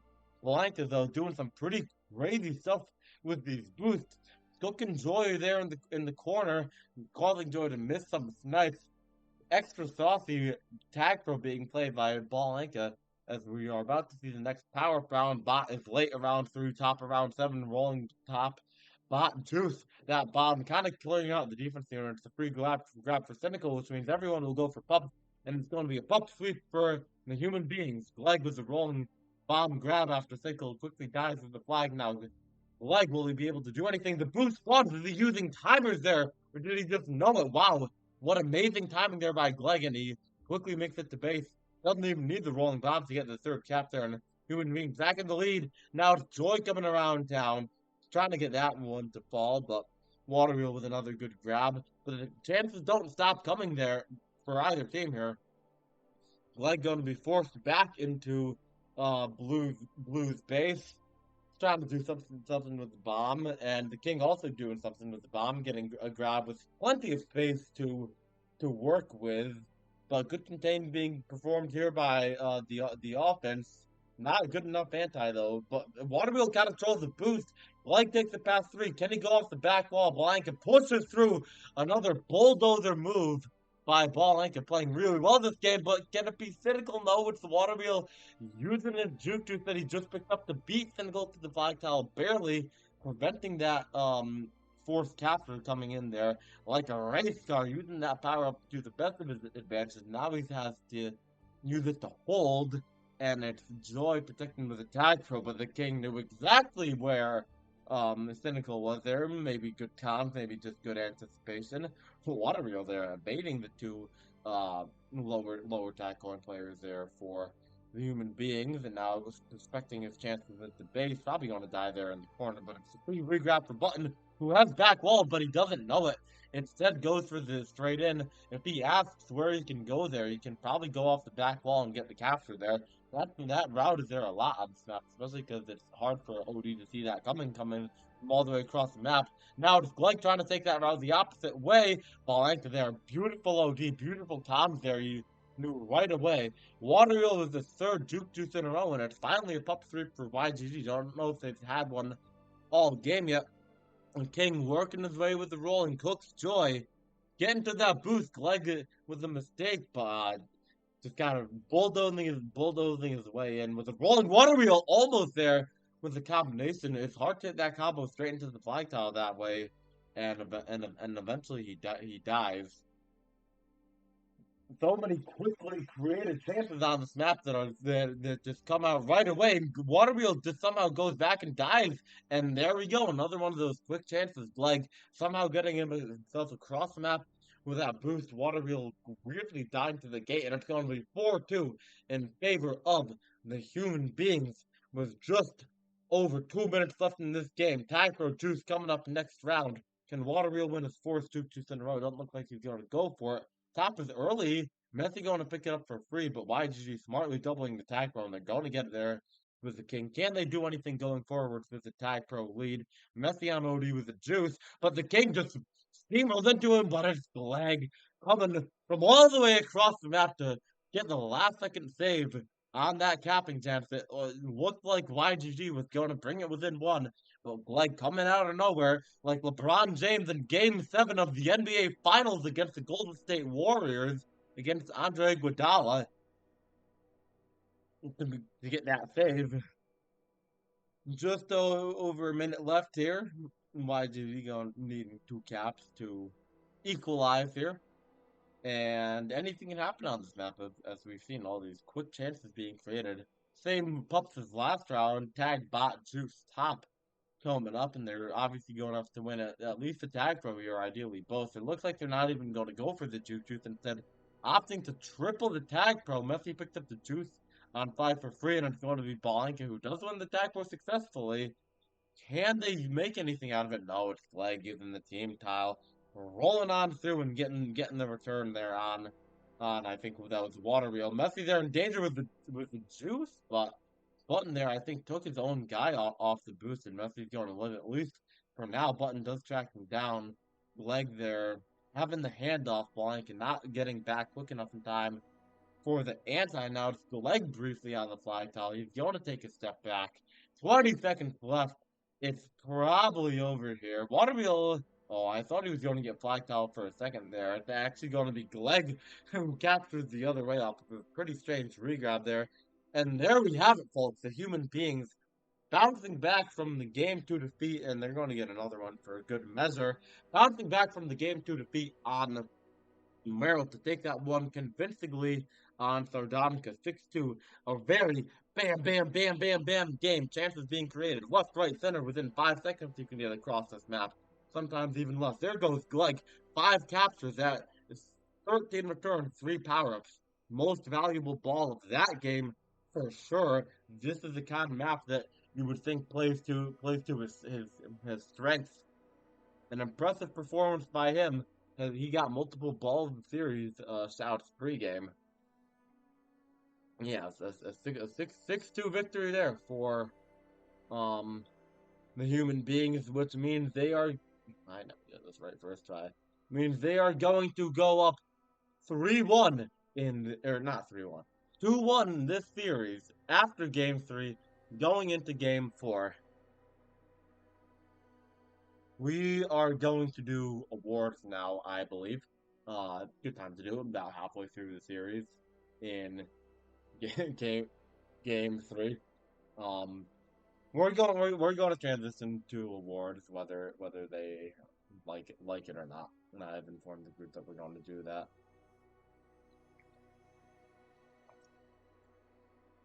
Maybe they're not going to let me do awards. I have 45. Okay, we're going to go quickly back to the awards page. Oh, we're not in preset mode. Let's get in preset mode. Okay, defensive ball of the season. Here we go. And six nominees ASAP for MILF, Trippy and Homie for We the People, Freaking Name 3333 for Portland Tile Blazers, and Cynical for the Human Beings. Who is going to take this award? Third place, Cynical for the Human Beings. Honestly, kind of surprising. He dominated the league statistically all season on a team that kind of looks like the best team, although they only finished third. Kind of surprised he doesn't win this one. Who comes in second is still on the ASAP there, the carry ball for Mills, but all those players on that team had a good season and are strong players in their own way. And it's going to be Freak winning the award with only 21% of the vote, the best defender on the best regular season team. So I guess you can't argue with that too much. Let's go back and make sure we're not doing anything. On to offensive ball of the season. Who are our six nominees? We have Anti-Re for We the People, Slash the Trip for LBT, which is interesting. Messy there for the Human Beings. Sadness and Taylor Swift for Portland Tile Blazers, and Water Wheel for Yo Grabba Grabba. Let's go into the top three. In third place, Taylor Swift. Honestly, interesting. Not honestly sure how well he did this season, but apparently well enough to earn 12% of the vote and get himself third place in this award. In second place is Anti-Re, with 21% of the vote for the second seed. We the People team, a team that played very well all season, to the surprise of some, including myself. First place, I don't even think we have to do this. It's going to be messy with only 27% of the vote. Honestly, thought it would be slightly more than that. For the just dominant season that he had. For the Human Beings, then we're not seeing that completely pan out tonight. We've seen plenty of good moments. But yeah.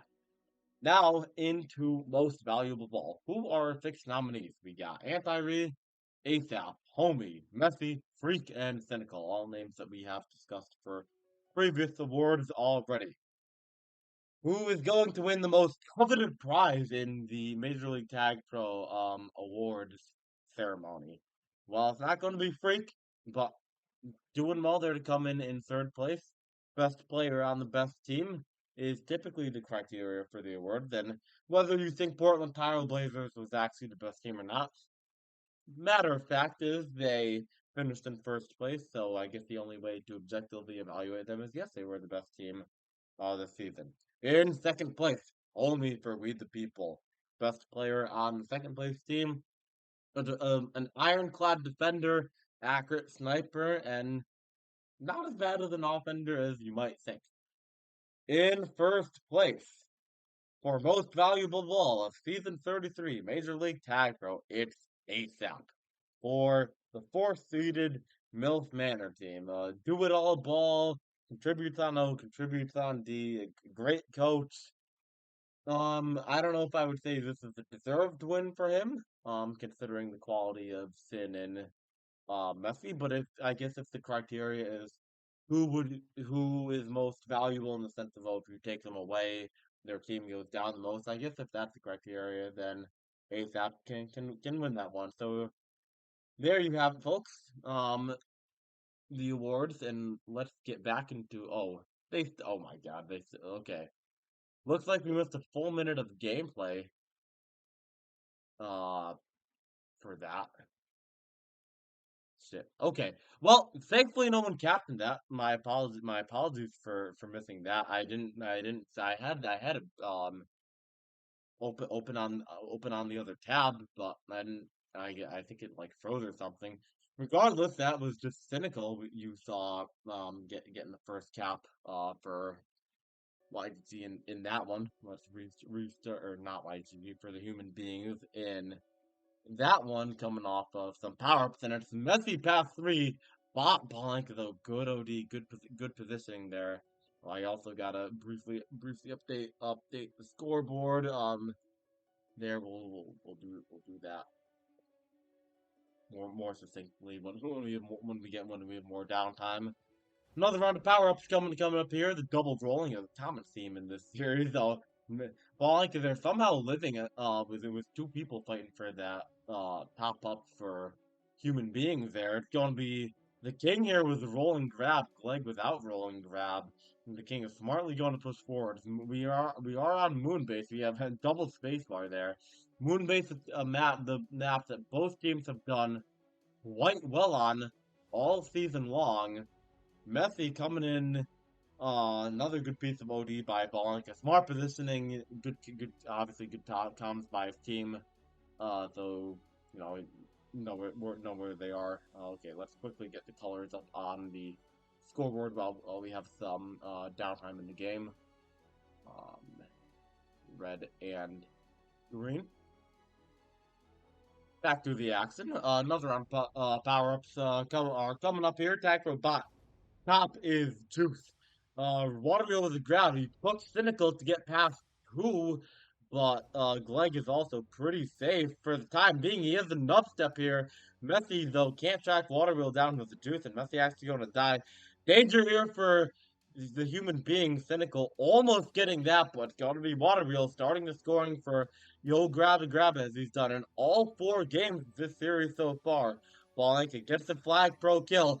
Gets past Joy, but Cynical with the snipe from behind to get him. And now it's Messi coming in low. Good OD there by Yo Grabba. Grabba's going to force Messi back into red team space and using that back boost, which is ever so deadly on this map, can be taken in so many different ways, and it's very hard to defend 1v1, essentially impossible unless the flag carrier is a complete potato. Messi trying to do some work as we were about to approach the next round of power-ups. Weirdly dives to the king there. Not sure why he didn't just take that boost up top and live. Huge fight for tackle up top, but YGG paying off by sending 3 people. They are going to win that tackle. Messi with the juice on the other side. Polanco with some nice moves with the boost, but he's kind of in danger here with a bunch of guys coming at him. Hard to spot for the king. Can't protect people coming in from all angles there. But it's going to be button past 3. And that should be a cap for YGG. And it is just people dying left and right for the human being. Fell off the grab. Fell off the tag pro. And a reverse from the previous 3 games where THB capped first. But then YGG answers back with 2 to take the lead.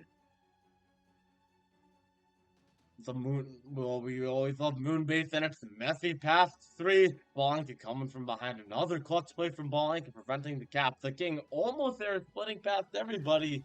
That would have been great if he hit it. Here comes the water reel. Not able to get by. We are at the halfway point of this game 4. Will it be equalized at 2-2, or will THB take a commanding 3-1 series lead? They do have the power-up sweep here. Messi with attacker on defense and Cynical pass through with the juice. This is going to be a cap here. Okay, will it be another one? Messi trying to create chaos with the attacker. Gets the kill. Everyone out of position for Yo Grabba. And the human beings back into the lead. Messi coming off the wall. But Waterwheel, he doesn't live for long enough. 3 quick caps in succession for the human beings. Those are the cap trains we see on Moonbase happen all the time. And Gleg, oh my god, what a route behind the flag, bouncing off the corner, a grab and death there. It's the 4th cap within like under a minute there for the human beings, completely turning this game on its head 180 degrees and now putting themselves in the commanding position. This is that Moonbase action we all love to see in competitive tag pro. Here we go with 2 rolling bombs coming up. Like time to take the grab before pups. The pup sweep for Yo Grabba. 1 rolling immediately defused. Here comes Blank and not able to hit the boost and then dives to Gleg. Well, Waterwheel better luck with the boost. First past Gleg, he's past 2. Button kind of hits him out of the own lane. Then Cynical with a double tap. Coming through from that mid boost and getting the kill. And it's Gleg past 2 coming in hot the other way. But not hot enough. Blank with another strong OD return. And that you'll love to see from him, but Cynical past 2. It feels like human beings are always past 2. All with Cynical almost tapping, and he does after another flaccid from YGG. It's 6-2. It's starting to get out of hand. The momentum happened. Now it's small ball. It coming the other way. What a rush out from Messi. Just full speed ahead. Had to get the return in that moment, or else he was going to get blocked out, and they prevent any further momentum being switched away from them. Tag throw here, two tag throws, and it looks like it's going to be sweep for YGG, and it is. They have both on O strangely, and now no one by the flag here. Major pup mismanagement going on right now. Can they get a grab? No, it's going to be Water Wheel with the instant flag pro death. And now Button there can't work his way past the two defenders. Really wasted pup round there by Yo Grabba. That could have been their chance to get themselves back into this game. Maybe it will be this one though, with Water Wheel coming in top past three. Cynical there though. Good comms there by his defense. He got himself up top and prevented anything dangerous coming off from that wall bounce, and now he's passed to himself. He ends up dying, but they have no anti. YGG needing some resets button with a Brisky backwards boost. He hits it, but it means Gleg is going to be passed too. Button hot on his tail, coming at him with a boost. Here comes the power ups. It's the tackle top only 1v1. Button will probably come help him out here, but it's not going to happen in time. Messi takes it from Water Wheel, and Joy wins that bottom juice. Not what you want to see if you're Yo Grabba. You need these last late round power-ups if you want a chance of surmounting this 4 capture lead, which is certainly possible on Moonbase, but not going to happen here. It's going to be a walk-in from Joy, a tackle kill, a classic grab, good blocks there from the defense. We'll make it 7-2. That's the dagger, folks. I'm going to call it right there. That is going to do it for game 4. Barring something crazy, the human beings should take a 3-games-to-1 lead here, which arguably is the most dangerous lead in competitive tag, where there have been so many times in the history of competitive tactical where a team has gone up 3-1 and then just choked it away. And obviously we've seen Yo Grabba do that before in even more intense and epic fashion with their reverse sweep of the MILF Manor in the CK6, but they're going up against a different monster here today. It's going to be 2 tackles for the human beings on the final pup round. Can they add a couple more caps and make it this loss sting even more for YGG? Not able to do it there with the Gleg chance. Good piece of work there by Messi, and going to be Joy with the flagpole pass 3. Water Wheel ahead. Good composure on the OD to not let him pass anyone. Well, Balenka here with a chance 1v1. Joy gets there in time, but instantly dies. Sin holding the OD. What a strong ball Cynical has there. Pushing 2 blockers out of the way. Enough time for Messi to get there and prevent any kind of constellation cap for YGG. That might be a critical move. But that also might raise Cynical's confidence. Water Wheel there, tilting off of regrab. You don't like to see that. Water Wheel known to tilt at times, but also known to get his mental back when it matters most, as we saw 2 weeks ago. There in that game, some pretty equally distribution. Cynical there with a hat trick from defense. 3 captures, 14 returns. Everyone there with at least 1 cap. Let's get the scoreboard back on the screen. That is going to make it 3-1 in favor of the human beings, winning that game by a score of 7-2. I think. Yeah. Another equally fast-paced map that we were about to go into, and this is danger zone for the human beings, because they are not good on a theta. This is one of the most advantageous maps for the human. I think I said that backwards. This is not good for Yo Grabba. This is one of their worst maps, and a map that YGG does pretty well on. So they will have to pull something remarkable out of their tag pro playing keyboards to keep their season alive and keep the hope of winning SUPERBALL 33 alive as well. We will likely see a break here for some mid-game speeches by Waterreel or Balanka or whoever ends up taking the lead. I think it was Balanka who ended up taking the lead in the last time. Waterreel needing a second to get his get whatever sorted out. What do we think? What do we think, guys? Are we saying that this is it? This is all done and dusted? That YGG ends here, or will they continue? Notably, YGG, their only 2 wins on this map came during the playoffs. They lost 5 times on this map in the regular season. And oh wow, I didn't even hear them say ready, but sure enough, here we are, right into the action. Not as long as a break as I would have expected, especially considering the action they took between Game 3 and Game 4 of the C Camp 6. But here we go. This could be it, folks. This could be the final game in this series. Super Bowl 33 on the line. The human beings looking to take it here.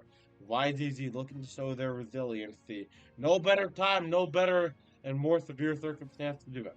Messi here with an early chance. What a corner with the boost above the king. But runs into the OD of Balanka. No anti being played though by YGG. A common theme for them on these kind of maps.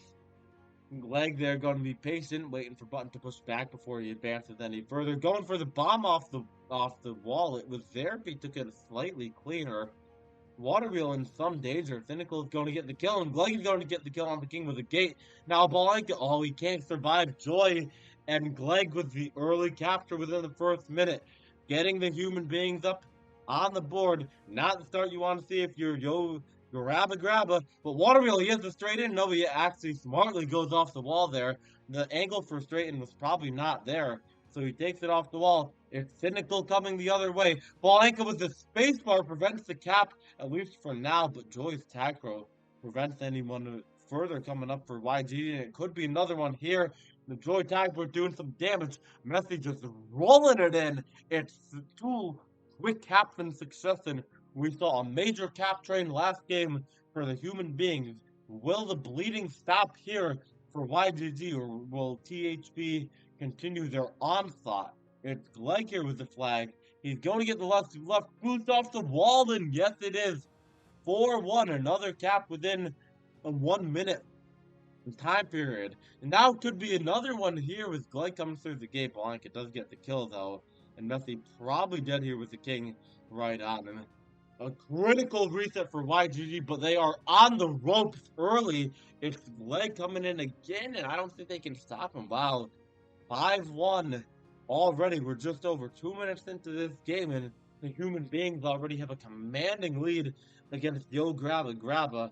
But YG has shown their resilience before, and here it comes. They could start now with the king showing up, getting the counter cap, stopping the bleeding, and getting them on the board again. So we're only at a 3 cap game. Definitely needed that one there. If it ended up being 6-1, it probably would have gone off the rails. Now it's the Waterwheel. He slides past Glegg, gets the 3rd cap. Oh, wait, what? How Glegg didn't die there? I have no idea. Looks like Waterwheel could have killed him, but he was so set on go to offense that he didn't end up doing it. And the chance to make this only a 2 cap game is quickly erased by Glegg. Glegg playing amazingly on these fast-paced maps.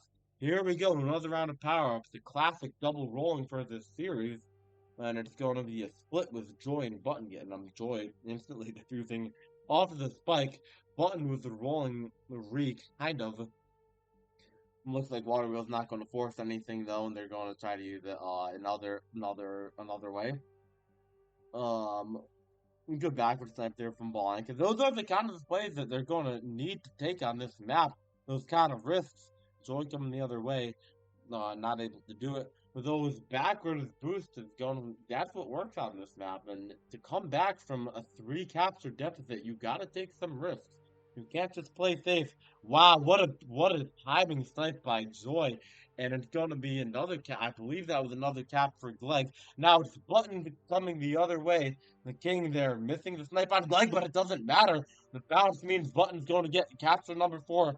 Now it's Joy coming quickly the other way. Trying to slide around, but the 3v2 blocks me, and it's not going to be there just yet. We're on to another round of power-ups. A pup sweep for the human beings. Cynical with the juice on the flag. The king totally crazy with the snipes recently. Cynical past 3. This is going to be a free cap for him with the boost throughout the king there. You gotta slow down. Can't be taking those boosts all crazy like that. Now it's messy with the rolling bomb. Some crazy grabs being done, but the rolling bomb expires just in time if you're a YGG fan and Button gets the return. Or else that could have been much worse, but it's still a 4 capture game now. Back where we were when it was 5-1. All that work done by YGG quickly erased. Waterwheel, a good boost there off the wall, but Gleggs tracks him down with a snipe there. Approaching the halfway mark of this game, Yo Grabba finding themselves in a hole, fighting for their lives, fighting for the chance to win Super Bowl 33. They're going to have to do some crazy stuff here to get this one back and at least force overtime. And getting swept on pups is not a good start. 2 Juke Juices here for Joy and Glegg. Button going to live for now, but Cynical right on field. Button forced back to base. Glegg there kind of trolls with that boost. Now it's Button. Button can hit the bomb. Oh! What a combination out by Button. Off the wall, into the bomb, right into the flag tile. And he's going to make it 5 caps for YGG. Back within 3. Those are the kind of plays they need. Just straight up going for it. While it might not be there, obviously, those kind of plays, that's what they need to get themselves back into this game on such a crazy, fast, high-paced map where we've already seen 13 captures within not even 6 minutes of gameplay. It's nuts what we're seeing here. Here comes Blanca. Oh, doesn't get the corner boost to fall correctly. Messi hit it well earlier. But Blanca, that was the same fate. Almost trolling there with the gate. Messi spawning in time to prevent the Blanca boost straight into the flag tile. Now it's Blanca with the rolling. He gets defused quickly by Messi and probably killed here by Cynical. Waterwheel trying to go the other way. He's got the boost. Wow. That timing snipe by Messi. I don't know if that's luck or skill. Doesn't matter. What matters is that he hits it. Oh, and he almost cooks the Blanca there to get the half and up step for the capture, but Blanca holds his positioning, and now it's going to be Waterwheel coming the other way. No one on Re for human beings, but Messi doing well, doing what he does best, holding the flag, keeping his team safe, and preventing further catastrophe from ensuing. Messi doing some crazy things with these boosts and bombs now. Oh my god, almost had that split there between Blanca and the King. Waterwheel gets the return now. It's 1v1 for a while. Joy with the grab. Can Waterwheel get the solo? Yes, he can. Blanca with the capture. We're within 2, folks. And it's the pup sweep for Yo Grabba. Button with the tag for Waterwheel with the juice grab there. Probably have to push off Free here.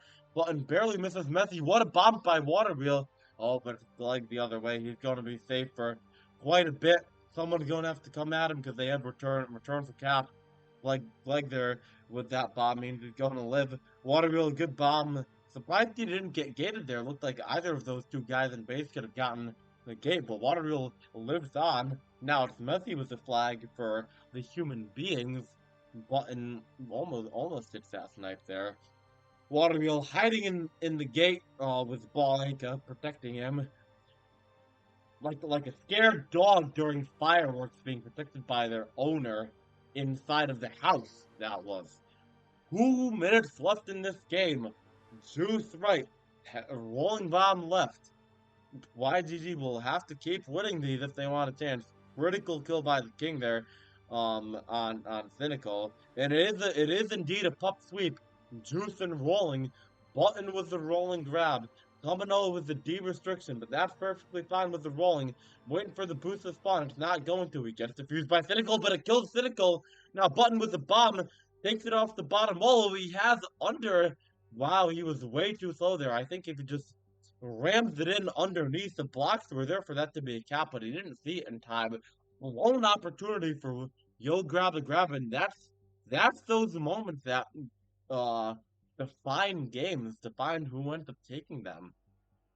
If YGG caps one more time, would say good here. What a handoff there.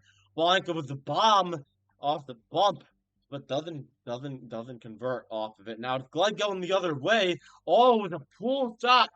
Kills Waterwheel right into Joy. Gets the capture. Now it's 9-6 with a minute left. Blanca coming the other way. Cynical, he's going to die. Back to within 2 caps. Rolling split. Double rolling grab here. Water Wheel gets defused first. Troy still intact. Button with a good bomb. Can they get the double tap? Blanca off of anti. They're in desperation mode now here, folks. 30 seconds left for Yo Grabba Grabba's season on the line. They're pushing off free. Water Wheel going to have to do something. Waiting for that boost to spawn, and it does. He tries to go off the wall, but Messi there with the OD. 20 seconds left. Here comes Ballinka. Glegg, though, with the grab, and he's going to be out. A critical out. And he's going to convert the other way too. Ballinka dying. 10-7. That is going to do it, folks. Your season 33 Super Bowl champions, the human beings, Messi, Cynical, Chukavure, and Glegg have won this series in 5 games. Look at that. Glegg putting up 7 captures, 13 returns, minute 45 hold in that game. Just dominating in that series. A 6-tag coin player, showing that he might have been the most valuable ball in that series. And, there ain't no committee for ball of the match, so I'm just going to go out and say it. Glegg is deservedly winning ball of the match here.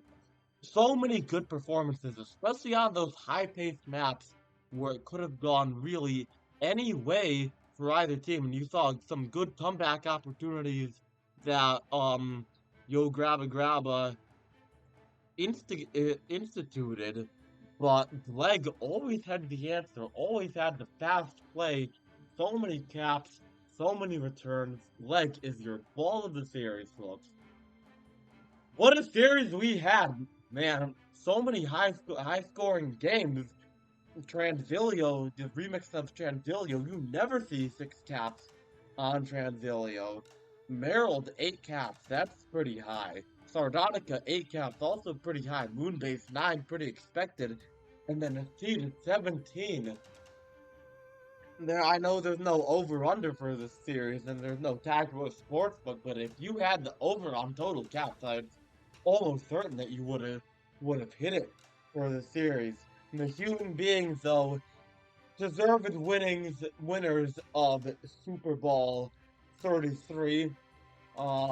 They dominated early on in the season, kind of fell flat with a packed schedule late in the season, but they dominated the first 2 rounds of their playoffs and dominated tonight against a YGG team, which, man, you didn't think was going to be here, after, especially if you were tuning in at 11 whatever p.m. during the YGG MILF series where they were down 3-0. Gotta give all the credit in the world to them for getting there, but not enough to be clearly better team there. Glegg showing up huge. One of the interviewees said that Glegg was the key to the victory. Or Glegg and Joy were the keys to the victory to play off of the 2 stars of the team, and Glegg looked like the best player on the map, on the tiles tonight, especially in those later games with beautiful all-around stats, those high-paced maps. Certainly fit his play style more, but all the players on the human beings did their job. Man, well, that is going to do it. I am very tingly from all that excitement. I need to eat something, or I don't even know what.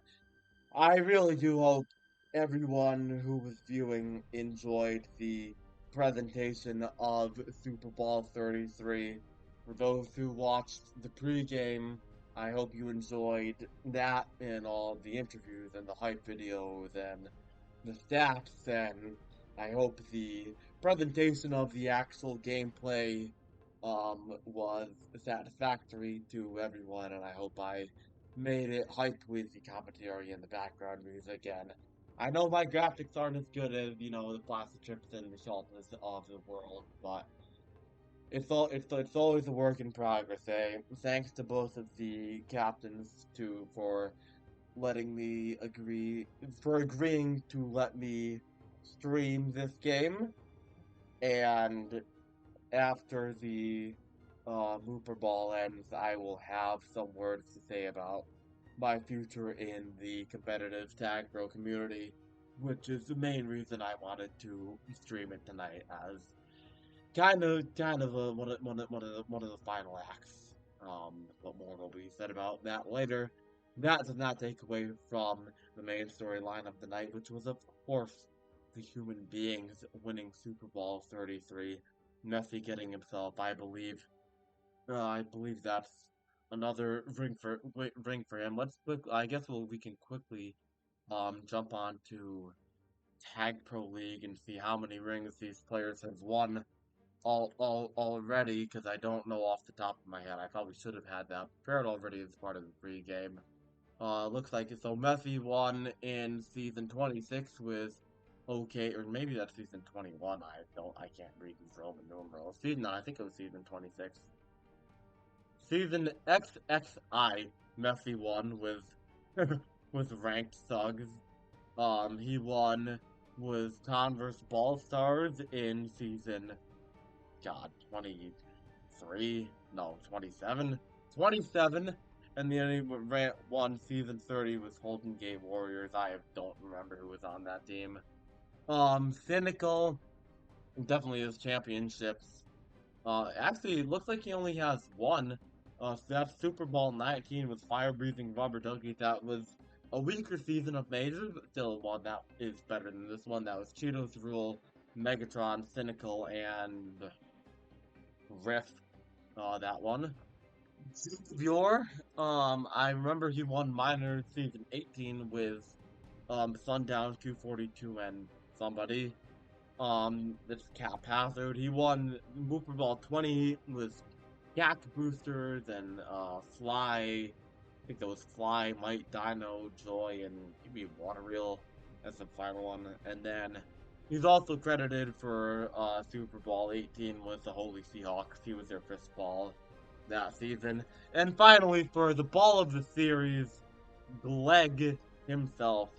I was right. It is actually his first playing championship. He has one for last player benders, but he was the captain of this team. So congrats to Gleg on his first win and winning ball of the series.